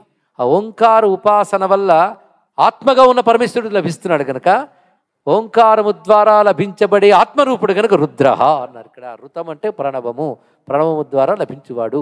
రుద్ర శబ్దానికి ఎన్ని అర్థాలు చూడండి. దీన్ని బట్టి రుద్ర రుద్ర రుద్ర అని ఒకసారి కాదు ఎన్నిసార్లు అనాలో, ఎన్ని అర్థాలు ఉన్నాయో అన్నిసార్లు అనండి కనీసం. అలాగే ఇంకో మాట చెప్పాడు, రుదో రౌతీతి సత్యే రోరూపమానో ద్రవతి ప్రవిశతి మర్త్యాన్ ఇది రుద్ర. ప్రతివాడిలో అంకురముగా ప్రవేశించువాడు అన్నాడు ఇక్కడ. అంటే మన జీవులను తిరుగుతున్నామంటే లోపల కూడా ఉన్నాడు, మనలో ప్రవేశించాడు. ఆయన ప్రవేశించి ఉన్నాడు. ప్రవేశం ఆయనదేనండి. ప్రవేశం, ప్రాతీసిస్తే వేషం, ఎక్కువైతే ఆవేశం. వేషం, విషణ ధర్మం నుంచి వేషము వచ్చింది. వేషము, ప్రవేశము, ఆవేశము, నివేశము. వేషం అంటే వచ్చుట, మనలోకి వచ్చి ప్రవేశించాడు. తత్సృష్ట్వా తదేవ అనుప్రావిశత్ అని వేదం. జగత్తును సృజించడమే కాకుండా జగత్తులో ఆయన ఉన్నాడండి, ప్రవేశించున్నాడు. గృహం సృష్టించక గృహం ప్రవేశం చేయము, ప్రపంచాన్ని సృష్టించక ప్రవేశించడు పరమాత్మ. గృహప్రవేశం చేస్తేనే గృహానికి శక్తి, పరమాత్మ ప్రవేశిస్తేనే ప్రపంచానికి శక్తి. అయితే ఈ ప్రవేశం మళ్ళా గృహప్రవేశం చేసి గదిలో పడుకోవడం కాదు. ఆయన ప్రవేశం ఎలా ఉంటుందని వ్యాపించిపోయి ఉంటాడు అయ్యా అన్నాడు ఇక్కడ. కానీ విషణం, వ్యాపకం, ఈ రెండు ధర్మములో విష్ణువు అన్నారయ్యా అన్నారు ఇక్కడ. కానీ జగత్తులో ప్రవేశించి వ్యాపించిపోయాడు. ఏంటంటే విష్ణువుని శివుడిని కలిపేస్తానని నేను కలపలే. యో రుద్రో అగ్నౌ అప్సు య ఓషధీషు యో రుద్రో విశ్వా భువనా వివేశ తస్మై రుద్రాయ నమో అస్తు. ఇది మంత్రం మీరు చెప్తున్నారు. ఏ రుద్రుడు అగ్నౌ, అగ్నియందు, య అప్సు, నీటి యందు, య ఓషధీషు, ఓషధులు యందు. ఎంత లిస్టు చెప్తానండి. కలడంబోది, కలండు గాలి, కలడ ఆకాశంబునం. లిస్టు ప్రపంచానికి లిస్ట్ కావాలి, ఆయనకి లిస్ట్ అక్కర్లేదు. ప్రపంచం అనేకం కనుక అనేకం చెప్పాలి, ఆయన ఏకం కనుక అని చెప్పక్కర్లేదు. ఒక్క మాట చెప్తా, ఎందుగలడు అందులేడని సందేహం. ఎంత చెప్తా, ఏదో కొన్ని చెప్తా విను. అగ్నౌ అప్సు యవౌషధీషు. ఒకటేమిటయ్యా, విశ్వాభువన వివేశ. సమస్త విశ్వమునందు ఎవడు ప్రవేశించున్నాడు ఆ రుద్రుడికి నమస్కారము. ఇప్పుడు చెప్పండి, నమో భగవతే రుద్రాయ విష్ణవే. ఇందాక చెప్పిన పంచభూతాల్లో రుద్రుడున్నాడు ఘోరాఘోర రూపములుగా. మీకు అనుగ్రహించవలసినవన్నీ ఘోరాఘోరాలే, అవునా లేదా? ఏమండి, ఎంత ఘోరంగా ఇంట్లో ఉంటుందో తెలుసా, వెళ్ళడానికి భయం వేస్తుందండి అన్నాడు ఒక ఆయన. మరి నువ్వేగా కావాలని మరి పెళ్లి చేసుకున్నావు, అఘోరం బాగుంటుందని అంటే అప్పుడు అఘోరం అనుకున్నా అండి, తర్వాత ఘోరం అండి అని. ఇప్పుడు నీకేం కావాలి? ఘోరం అఘోరంగా మారిపోవాలండి. అవునా? రుద్రుడిని పట్టుకో. ఆ ఘోరంలో ఉన్న రుద్రుడికి కూడా నమస్కారం చేసేస్తే అది కూడా నేను అఘోరంగా మార్చేస్తాడు. ఇది బాగుంది కదండి, ఎంత బాగుంది. కానీ సృష్టిలో అన్ని చోట్ల ఘోరాఘోరములు ఉన్నాయని తెలియడానికి ఇది ఒక్క ఉదాహరణ. కానీ మీరు ఎప్పుడు పొద్దున్న లేచిన దగ్గర నుంచి చేసిన సాధన అంతా కూడా ఘోరములు అఘోరమైపోవాలని పొద్దున్న నుంచి, అంటే ప్రతికూలతలతో అనుకూలతలు అవ్వాలని. అందుకే దానికి ఏం చేయాలి? ఎవడు ఘోరాఘోర రూపములతో విశ్వములు ఉన్నాడో వాడిని పొద్దంతా నమస్కరించుకుని బయలుదేరు, ఆయన చూసుకుంటాడు. ఇక్కడ అన్ని నీకు అనుకూలంగా మార్చేస్తాడు. ఈ రహస్యం ఒక ప్రహ్లాదుడికి తెలుసు, ఒక దుర్జుడికి తెలుసు. అందుకే పవి పుష్పంబకు అగ్ని మంచుకుని ఆయనే చెప్పాడు కదా, నిన్నే చెప్పుకున్నావు అని మార్చేస్తాడు. అలాగా అనుగ్రహిస్తాడు. అగ్నవు అప్సు ఓషధీషు, ఈ మంత్రం ఎందుకు చెప్తున్నా? అగ్ని యందు జలమునందు ఓషధులు యందు ఈ రుద్రుడున్నాడు. ఈ లిస్ట్ చెప్పిన 3 యందు ఉన్నాడు అనుకోకయ్యా. లిస్ట్ చెప్తే టైం ఎక్కువ. నా లక్ష్యం ఎన్నిట్లో ఉన్నాడో చెప్పడం కాదు, ఎవడున్నాడో చెప్పడం తెలుసుకోండి. చూసారా? ఎన్నిట్లో ఉన్నాడని చెప్పాలంటే మీరు సూర్యుడు యందు, చంద్రుని యందు, గాలి యందు, మా పక్కింటి వాడి యందు, మా పిల్లల యందు, ఎంత చెప్తారు? లిస్టుకు అంతు లేదు. కానీ ఎన్నిట్లో ఉన్నాడో చెప్పకు, ఎవడున్నాడో చెప్పు. కలడంబోది కలండు గాలి కలడ ఆకాశంబునను కుంభిని నేను చెప్పాం. అందులో ఆకాశంబునను కుంభిని అని తీసేయి, ఒకటే మిగులుతుంది కలడు. ఉన్నాడు ఉన్నాడు ఉన్నాడు ఉన్నాడన్నవాడు ఉన్నాడు, వాడే సద్. వాడు ఎప్పుడు ఉంటాడు. శైతే ఇది శివ, ఎప్పుడు ఉండేవాడు ఉన్నాడు ఇక్కడ. కనుక శాశ్వతుడు వాడున్నాడు, వాడికి నమస్కారం. అంతేగాని నువ్వు కనబడుతున్న వీటన్నిటికీ నమస్కారం అని కాదు. మా పక్కింటి వాడికి నమస్కారం, పై వాడికి నమస్కారం, కింద ఫ్లోర్ వాడికి, అందరికీ పెడతావే నమస్కారం. అందరిలో ఉన్న రుద్రుడికి నమస్కారం చేయి అని అందరినీ చూసుకుంటాడు ఇక్కడ. ఎందుకంటే ప్రతివాడి పిలక ఆయన చేతిలో ఉంది. ఎవడు నీకు అనుకూలంగా ఉండాలనుకుంటున్నావో వాడి పిలక కూడా ఆయన చేతులు ఉంది. కనుక ఆయన పాదాలు పట్టుకుంటే అన్నీ నీకు అనుకూలమయ్యేటట్టు చెయ్యగలడు. వాడే చెయ్యగలడు. ఎందుకు చేయట్లేదంటే చెయ్యాలన్నప్పుడు చేస్తాడు, నువ్వు అడగకూడదండి. ఎందుకే దేవతలే అడగరని చెప్పాం, మనమేం అడుగుతాయని. కనుకనే రుద్రారాధనలో ప్రతిదాని యందు ఘోరాఘోరం, ఇది ఎప్పుడు మర్చిపోవద్దు. అది పరిశీలిస్తూ ఉండండి. అది ఒక్కటి తెలుసుకుంటే వస్తే ధైర్యం వస్తుంది. రెండవది ఆయనే అన్ని మార్చుతాడనే ఒక తృప్తి కలుగుతుంది. ధైర్యము తృప్తి కలుగుతుంది రుద్రం అర్థం చేసుకుంటే. ఆ ధైర్యము తృప్తి జ్ఞానం యొక్క 2 కళ్ళు. జ్ఞానం వల్ల కలగవలసింది ఒక ధైర్యం, ఒక తృప్తి. అంతా ఈశ్వరుడు ఉన్నాడు, కుతోభి నాకు భయం ఏమిటి అనే ధైర్యం ఉండాలి. అంతటా ఈశ్వరుడు ఉన్నప్పుడు ప్రతిదానిలో ఈశ్వరానుభూతులు పొందుతున్న తృప్తి ఉండాలి. ఈ ధైర్యము తృప్తి జ్ఞానం వల్ల కలుగుతుంది. ఆ జ్ఞానం శివుడు. ఆ జ్ఞానం ఇవ్వడం కోసం వేదం ఇచ్చాడు. ఆ జ్ఞానం కోసం ఓంకారం ఇచ్చాడు. ఆ జ్ఞానం ఇచ్చే వేదము ద్వారా, ఓంకారం ద్వారా దొరకబడేవాడిని నేనే అని చెప్పాడు. ఇది రుద్ర శబ్దానికి అర్థం ఇక్కడ. అతడే అందరిలో ప్రవేశించి ఉన్నాడు. అదేవిధంగా ఎవరికి ఇచ్చాడు? వేదం ఇచ్చాడు నాకు ఇవ్వలేదండి అని మీరు అనొచ్చు. నీకు ఇవ్వలేదు, ఎవడికి ఇవ్వాలో వాడికి ఇచ్చాడు. ఎవడు సృష్టి చేశాడు వాడికి ఇచ్చాడు. వాడు మొదటి గురువు గారు, ఆయనకి ఇచ్చాట. అందుకే ఋతం శబ్దం వేదాత్మానం బ్రహ్మణే దదాతి కల్పాదం ఇది రుద్ర. బ్రహ్మదేవుడికి కల్పాదయందు వేదములు ఇచ్చిన వాడెవడో వాడికి నమస్కారము. అది నిన్ననే మనం ఉపనిషత్తులో మంత్రం చెప్పుకున్నాం. బ్రహ్మాండం విద్ధాతి పూర్వం. రుద్రుడు అంటే సృష్ట్యాదియందు కల్పాదియందు బ్రహ్మకు వృతం అనగా వేద శబ్దమును దదాతి ఇచ్చినవాడు కనుక రుద్ర. ఇన్ని చెప్పారండి. తర్వాత రుద్రులు అంటే ప్రాణాలేనయ్యా అన్నాడు. రుద్రులు అంటే ప్రాణాలకు రుద్రులని పేరు. ప్రాణావా రుద్రాహ, ఇది వేదంలో ఒక చోటు ఉన్నది.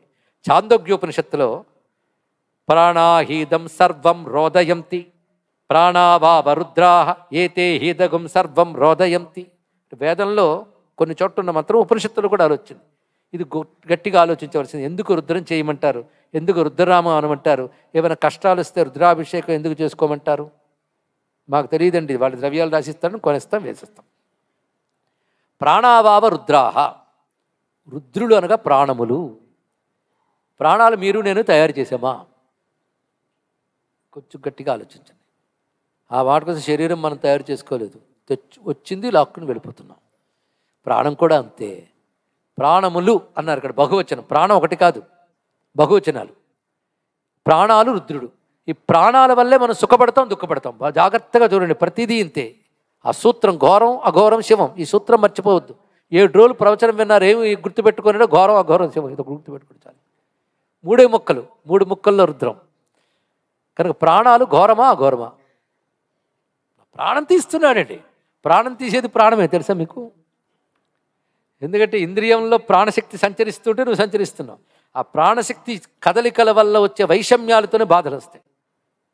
ఆ ప్రాణశక్తి సరిగ్గా ఉంటే హాయిగా ఉంటాం, ప్రాణశక్తి వైషమ్యం వస్తే బాధ కలుగుతుంది. కానీ ఏడిపించేవేవి. అంతేకాదు, పుట్టిన వెంటనే పిల్లాడు ఏడిస్తే అనగానే అమ్మయ్యా, ప్రసూతి గృహం పక్కన ఉన్న వాళ్ళు ఆనందంగా పిల్లాడండి అయిపోయింది డెలివరీ అంటే వాడు ఏడవగానే అంత ఆనందం అండి. ఇక్కడ రోదనం, ఏడిపించి రుద్రుడికి నమస్కారం అంటే అప్పుడు మంచా చెడా ఏడుపు. ఏడిపించాడే లేదా?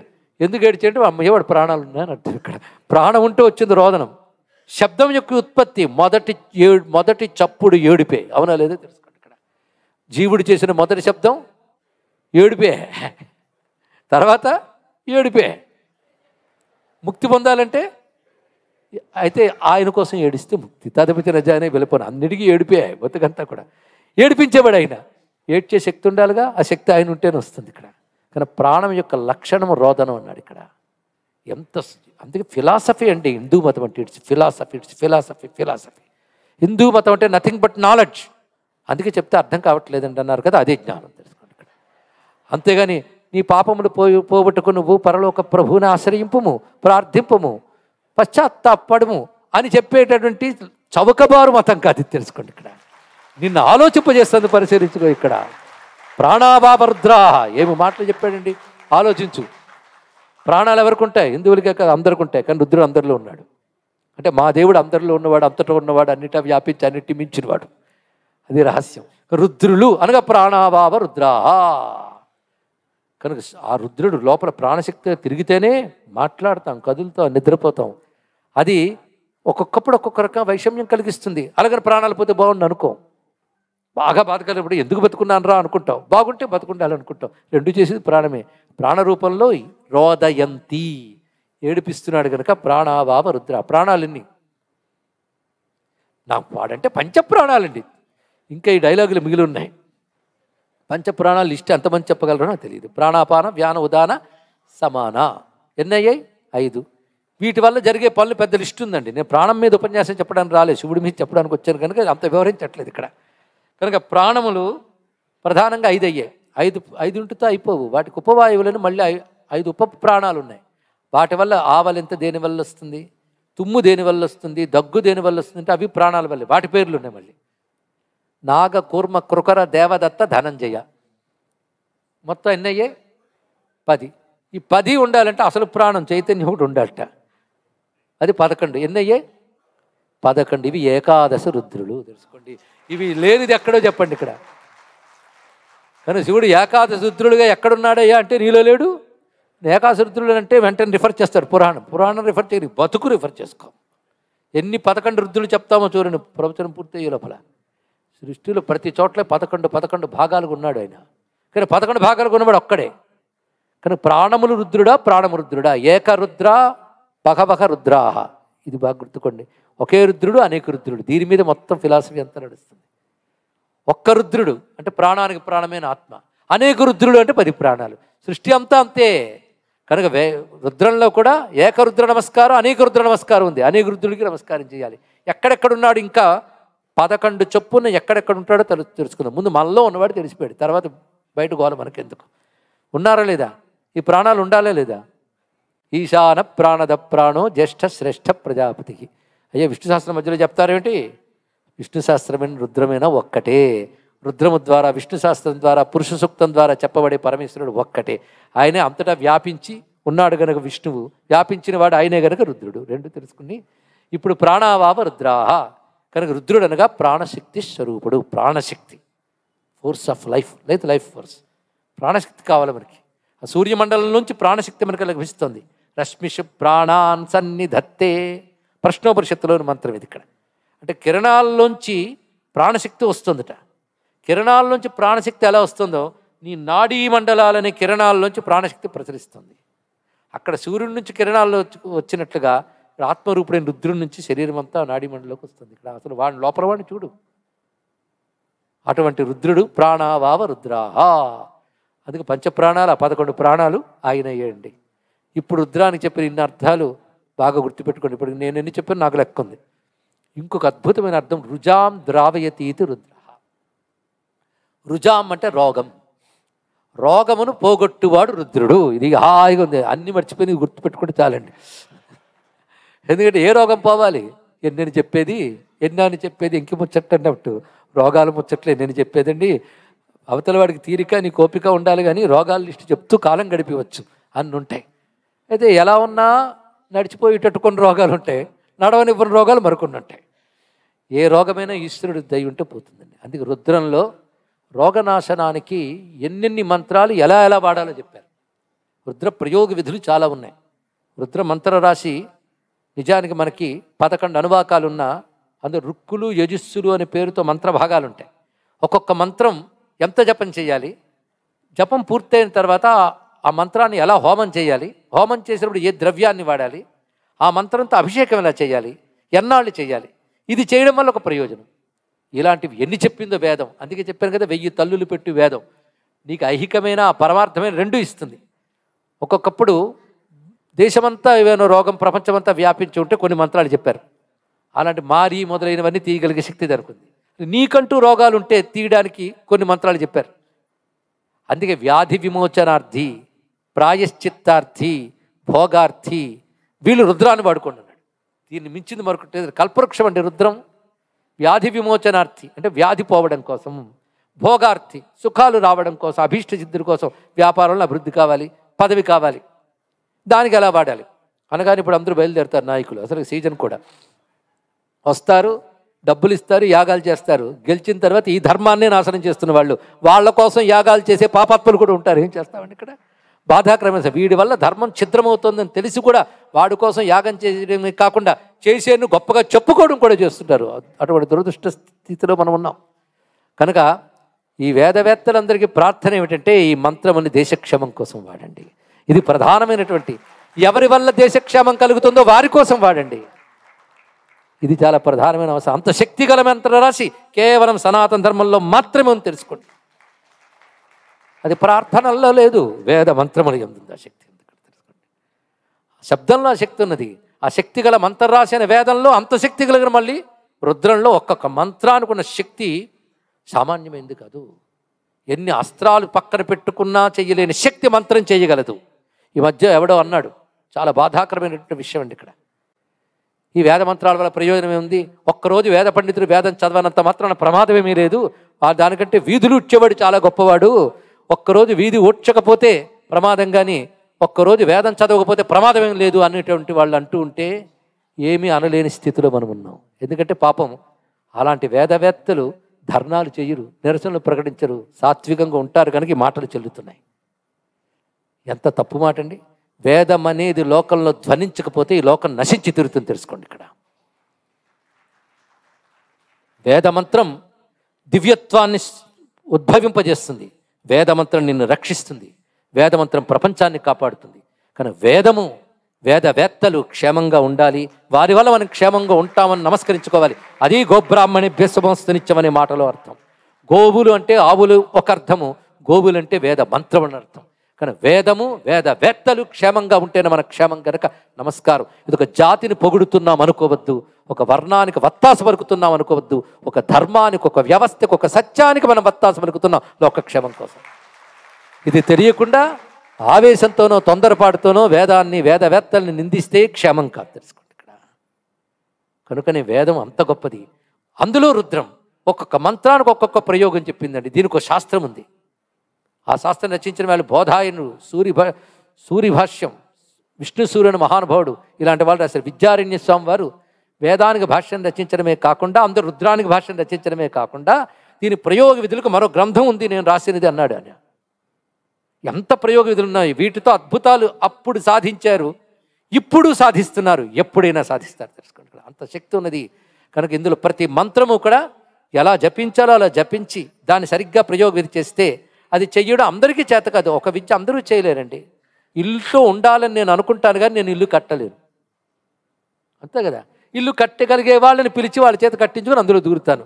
అలాగే మంత్రం గొప్పది, దాని ఫలితం నాకు కావాలి, కానీ నేను చేయలేను కనుక చేయించే వాళ్ళ చేత చేయించి ఆ ఫలితం నేను పొందుతున్నాను. ఇది తెలుసుకోవాలి. అందరూ అన్నీ చేయలేరు, అందుకే చేయడానికి ఒకరున్నారు. దానికి వారి అంకితమే జీవితం అంతా, మంత్రానికి తగ్గ జీవితం గడుపుతున్నారు కనుక వారికి మనం నమస్కారం చేయవలసినది. ఇది తెలిస్తే వేద మంత్రం ద్వారా లోకం క్షేమంగా ఉంటుంది. వేద మంత్రం ద్వారా జరిగే శుభ్రత వేదమంత్రం ద్వారా జరిగే శక్తి ఇంకేది ఇవ్వలేదు. అది సూక్ష్మం, తెలుసుకోండి. సూక్ష్మమైనటువంటి శక్తి ఇది. అలాంటి ప్రయోగ విధులు రుద్రానికి చాలా ఉన్నాయి. అంత మహిమాన్వితమైన రుద్రాన్ని కీర్తిస్తే శివుడు సంతోషిస్తాడు. అది జరుగుతుంది ఇక్కడ, అందుకు మించేం లేదు. రుద్రం గొప్పది, రుద్రం గొప్పది అని చెప్తే రుద్రుడు సంతోషిస్తాడు. చాలండి. ఇక్కడ ఒక్కొక్క మంత్రానికి ఉంది. నేటికి సంతాన ప్రాప్తికి ఏం చేయాలో ఒక మంత్రం ఉంది. చెప్తారా? రాసుకుంటామంటే నేను చెప్పను, మీరు రాసుకోండి. ఉన్నాయని చెప్తున్నాను. దుర్భిక్షం ఉన్నప్పుడు కరువు పోవాలంటే ఏం చేయాలి? అతివృష్టి ఎలా పోవాలో, అనావృష్టి ఎలా పోవాలో, అంటే వ్యక్తిగతంగా, కుటుంబ పరంగా, సామూహికంగా వచ్చే కష్టాలు ఏమిటో గుర్తించి పరమేశ్వరుడు శబ్దరూపంగా మనకు లభించాడు. దాని పేరు రుద్రం అండి. ఇక్కడ ఎన్ని ప్రయోగాలు పొందవచ్చో, లోకక్షేమం కోసం, వ్యక్తి క్షేమం కోసం, అన్నిటికీ కోసం పనికొచ్చే మంత్రం రాసింది. అలాగే పాశుపత మంత్ర ప్రయోగం మనకు శాస్త్రం ఉంది. అలా అవి తెలిసిన పెద్దవాళ్ళు కూడా ఇక్కడ ఉన్నారు. రుద్ర పాశుపతములు. ఈ పాశుపతం అనేది ఒక మంత్రం తీసుకుని, అంటే రుద్రంలోనే ఒక మంత్రం తీసుకుని మొత్తం నమ్మకంలో ఉన్న ఒక్కొక్క రుక్కుకో యజస్సుకో సంపుటీకరణం చేస్తూ వాటితో హోమం చేసినా, అభిషేకం చేసినా వచ్చే ఫలితాలు ఇక్కడ. అది జప హోమార్చనాభిషేక విధౌ వ్యాఖ్యాస్యామ. జప హోమ అర్చన అభిషేకముల యందు రుద్రాన్ని వినియోగిస్తారు. కానీ వ్యాధి విమోచనార్థి, పాపక్షయార్థి, భోగార్థి, అంతేకాదు ముముక్షు అంటే మోక్షార్థి, వీళ్ళందరూ కూడా రుద్రాన్ని అనుసంధానం చేయాలి అన్నారు ఇక్కడ. ఇంతవరకు చెప్పారు లౌకిక ప్రయోజనాలే చెప్పాం ఇప్పటి వరకు. రోగాలు పోగొడుతుంది. లౌకిక ప్రయోజనం అంటే ఏవి చెప్పినప్పుడు మన నిద్రమాని వింటామో వాటిని లౌకిక ప్రయోజనాలు అంటారు. కానీ మోక్షము, భక్తి, భగవంతుడి మహిమ అంటే ఆయ్ అంటారు. ఎందుకు అదిగుతాడు. కానీ ఏదైనా ఇవ్వగలదండి. కొన్ని మంత్రాలు ఉన్నాయంటే వాటికి ఫలితం లౌకికమే. ఆ మంత్రం చేస్తే స్వర్గం లభిస్తుంది, లేదా ఆ మంత్రం చేస్తే కేవలం పుత్ర సంతానము, ఆరోగ్యము లభిస్తుంది. రుద్రం అయితే ఇవన్నీ ఇస్తూ నువ్వు నిష్కామంగా చేస్తే మోక్షం కూడా ఇస్తుంది. అంత శక్తి ఉన్నదండి ఇక్కడ. అన్నిటికీ అది ఔషధం. అందుకే రుద్రాన్ని మించింది లేదు. అందులో ఉన్న ప్రతి మంత్రానికి ప్రయోగ విధులు ఉన్నాయి. అవి శాస్త్రమునందు చెప్పబడ్డాయి. అవి శాస్త్రములో తెలుసుకుని పద్ధతిగా చేస్తే ఆ ఫలితాలు పొందవచ్చు. ఇంత శక్తివంతమైనది రుద్ర మంత్రరాశి. అసలు 11 అనువాకాల మంత్రంగా ఉన్నవాడి రుద్రుడు, మరువరాదు. మంత్రానికి దేవతకి భేదం లేదని అందుకే అన్నారు. భగవంతుడే శబ్ద రూపంలో వస్తాడు, దాని పేరు వేదం. భగవంతుడు ఒక దివ్య మంగళ విగ్రహంగా కనబడాలని నువ్వు అనుకుంటావు. అది కంటికి, చెవికి బాగా ఆకారం కనబడితే కంటికి ఇంపు, చెవికి శబ్దం కావాలి కదా. అంటే భగవంతుడు ఆకారంగా కనబడాలా, వినబడాలా? కనబడాలా, వినబడాలా? కావాలి కదా. కనబడకపోయినా వినబడాలిగా. వినబడితే వేదం అని పేరు. తెలుసుకోండి. ఇక్కడ భగవంతుడు వేద రూపంలో, మంత్ర రూపంలో వినబడ్డాడు. దాని పేరు వేదం. ఎవరికి వినబడ్డాడు? మీకు నాకు కాదు, ఋషులకి తపశ్శక్తులు వినబడ్డాడు. ఆ ఏం వినిపించిందో వాళ్ళు చెప్పేశారు. కానీ వినిపించింది ఎవరు?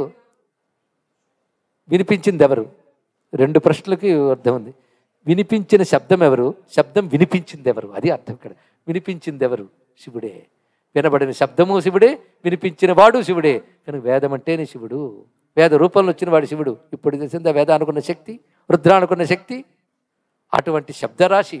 ఇంతసేపు ఎన్ని రుద్ర శబ్దానికి ఎన్ని అర్థాలు చెప్పాం. అందుకే రుజవం ద్రావయతీతి రుద్ర, రోగము పోగొట్టువాడు. ఒక్క మాటలో చెప్పాడు. ఏ రోగం పోగొట్టువాడండి? ఏదో ఒక రోగం పోగొడితే ఒక్క రోగం పేరు చెప్పేసేవాళ్ళు, అంతే కదా. ఉదర రోగం ద్రావయతి అంటే నీకు అప్పుడు కడుపు నొప్పి ఉంది, అది తగ్గని చెప్తా అంటుంది మరో రోగం. కొన్ని అది తగ్గని చెప్తా అని దయతలిచి పక్కన ఉంటాయి, అది ఉండగా కొన్ని వచ్చేస్తుంటాయి. ఏం చేస్తాం? రోగాలు అనేక రకాలు. రుజాంధ్రావైతేనే సర్వరోగా అన్నాడు. అన్ని రోగాలు పోగొడుతుందిట. అన్ని రోగాలు కంటే పెద్ద రోగం ఒకటి ఉంది, అయ్యా నీకు తెలియదు అన్నాడు. ఇక్కడ డయాగ్నోస్ చేయడమే మహాకష్టం. రోగాన్ని చాలామందికి రోగం ఉందని కూడా తెలియదు, రోగం అని ఒప్పుకోరు. సంసారం రోగం అన్నాడు ఇక్కడ. అది ఒప్పుకోడండి, అది డయాగ్నోస్ చేయాలి బాగా. శాస్త్రం డయాగ్నోస్ చేసింది. డయాగ్నోస్ చేస్తే ఆ రోగం నుంచి బయటపడాలని తాపత్రయపడతాం. మనం ఏం తాపత్రయపడట్లేదు. ఇవాళ సంసారం తీసేస్తారంటే ఎంతమంది రెడీగా ఉన్నారు? మా మునిమనోడు పెళ్ళి అయిపోయి చెప్తారంటారు. సంసారం తీసేయినా అడగడానికి దమ్ము ఉండాలండి, గట్స్ ఉండాలండి. ఆ గట్స్ శంకర భగవత్పాల వరకు ఉంది. అందుకే సంసార కూపమతి ఘోర మగాధమూలం సంప్రాప్య దుష్ట శతసర్ప సమాకులస్య. అన్నిటికంటే పెద్ద రోగం అది. అది రోగమని నిర్ణయించి తీయమని తీసేస్తాడు, ఊరికి తీసి పారేస్తాడు అనుకోవద్దు. శివుడిని ఆశ్రయిస్తే సంసారం తీసేస్తాడు, ఒక్కడు రాడు గుడికి. కనుక మామూలు రోగాలు పోగొట్టమని వస్తున్నాం. కానీ నీకు కావాలంటే, ఎందుకంటే పసిపిల్లాడికి ఎంఏ పాఠం చెప్పరు, ఎప్పుడు చెప్పాలి అప్పుడు. పసిపిల్లాడి చాక్లెట్ కోసం ఏడిస్తే చాక్లెట్ ముఖ్యం కాదు నాయనా, మోక్షం ముఖ్యం అని చెప్పరు, చాక్లెట్ పడేస్తారు. అలాగే మనకు కూడా భగవంతుడు కోరికలు కలిగినప్పుడు కోరికలు తెచ్చేస్తాడు, చాక్లెట్ పడేసినట్టు. కానీ నువ్వు చాక్లెట్ తింటున్న పిల్లాళ్ళకి ఎప్పుడు మిగిలిపోకూడదు కదా, ఎప్పుడో అసలు కావాలని అడుగుతావు కదా, అప్పుడు అసలు రోగం తీసేస్తాడు. అంతేకాదు నువ్వు దేనికో దానికి అడుగు, ఎప్పుడో అప్పుడు నీకే అసలు రోగం పోగొట్టవయ్యా అని అడిగి వివేకం కల్పించి అప్పుడు పోగొడతాడయ్యా అని అడుగు. కనుక నాయన సంసార రోగ వైద్యుడు, ఇంకా చెప్పండి సంసార వైద్య అని పేరు. అందుకు వైద్యనాథ అన్నారు ఇక్కడ. అందుకు ప్రథమో దైవ్యో పిషక్ అని రుద్రం తెలుసుకోండి ఇక్కడ. ఆయన వైద్యుడండి, ఆ విధంగా అనుగ్రహిస్తాడు.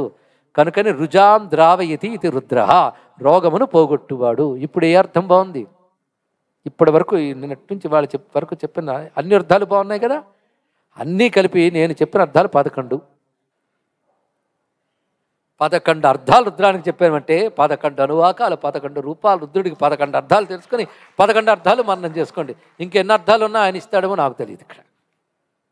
ఎందుకంటే అర్థం అంటే మీనింగ్ అనే కాదు, అర్థం అంటే ఫ్రూట్, అంతే కదా. అర్థం ఉందా అంటే దేనికైనా?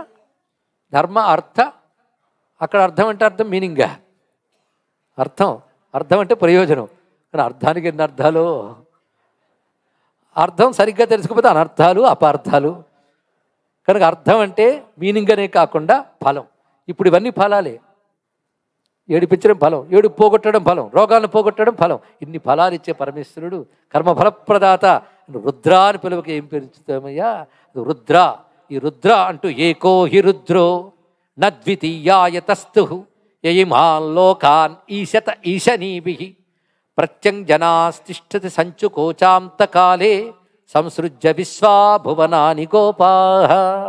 ఇది యజుర్వేదాంతర్గతమైన శ్వేతాశ్వతర ఉపనిషత్తులోని మంత్రం. అక్కడ ఏకో హి రుద్ర నద్వితీయాయతస్తు, ఉన్నది ఒకడే రుద్రుడు, రెండో వాడు లేడుపో అని చెప్పాడు ఇక్కడ. అంటే శివుడు తప్ప మరెవడు లేడుని కాదు, ఉన్నదంతా శివుడిని అర్థం ఇక్కడ. నువ్వు 2, 3 అనేది కూడా శివుడే, ఆయన తప్ప మరొకటి లేదు. ఎలా లోకాన్ని శాసిస్తున్నాడు? యయిమాన్ లోకాన్ ఈశత ఈశనీభిః. ఎవడు తన యొక్క ఈశనీభిః తన శక్తులతో లోకాన్ని శాసిస్తున్నాడో, ఈశనీభిః అంటే శాసన శక్తులతో, ఈశతే శాసిస్తున్నాడో అతడు రుద్రుడు, అంటే ఈశ్వరుడే రుద్రుడు. ఆయన ఒక్కడే, ఏకం అద్వితీయం బ్రహ్మ. ఆయన లోకాన్ని శాసిస్తున్నప్పుడు అనేక రూపాలుతున్నాడు, అది అనేక రుద్రుడు ఆయనే, ఏకరుద్రుడు ఆయనే. అటువంటి రుద్రుడికి నమస్కరిస్తూ స్వస్తి. రేపటి రోజున ఇంకా రుద్రమహిమ తెలుసుకోవడానికి సంసిద్ధులమవుతాం. కాశీక్షేత్ర నివాసాయ కామితార్థప్రదాయినే విశాలాక్షి సమేతాయ విశ్వనాథాయ మంగళం. నమః పార్వతీపతయే. హర హర మహాదేవ్.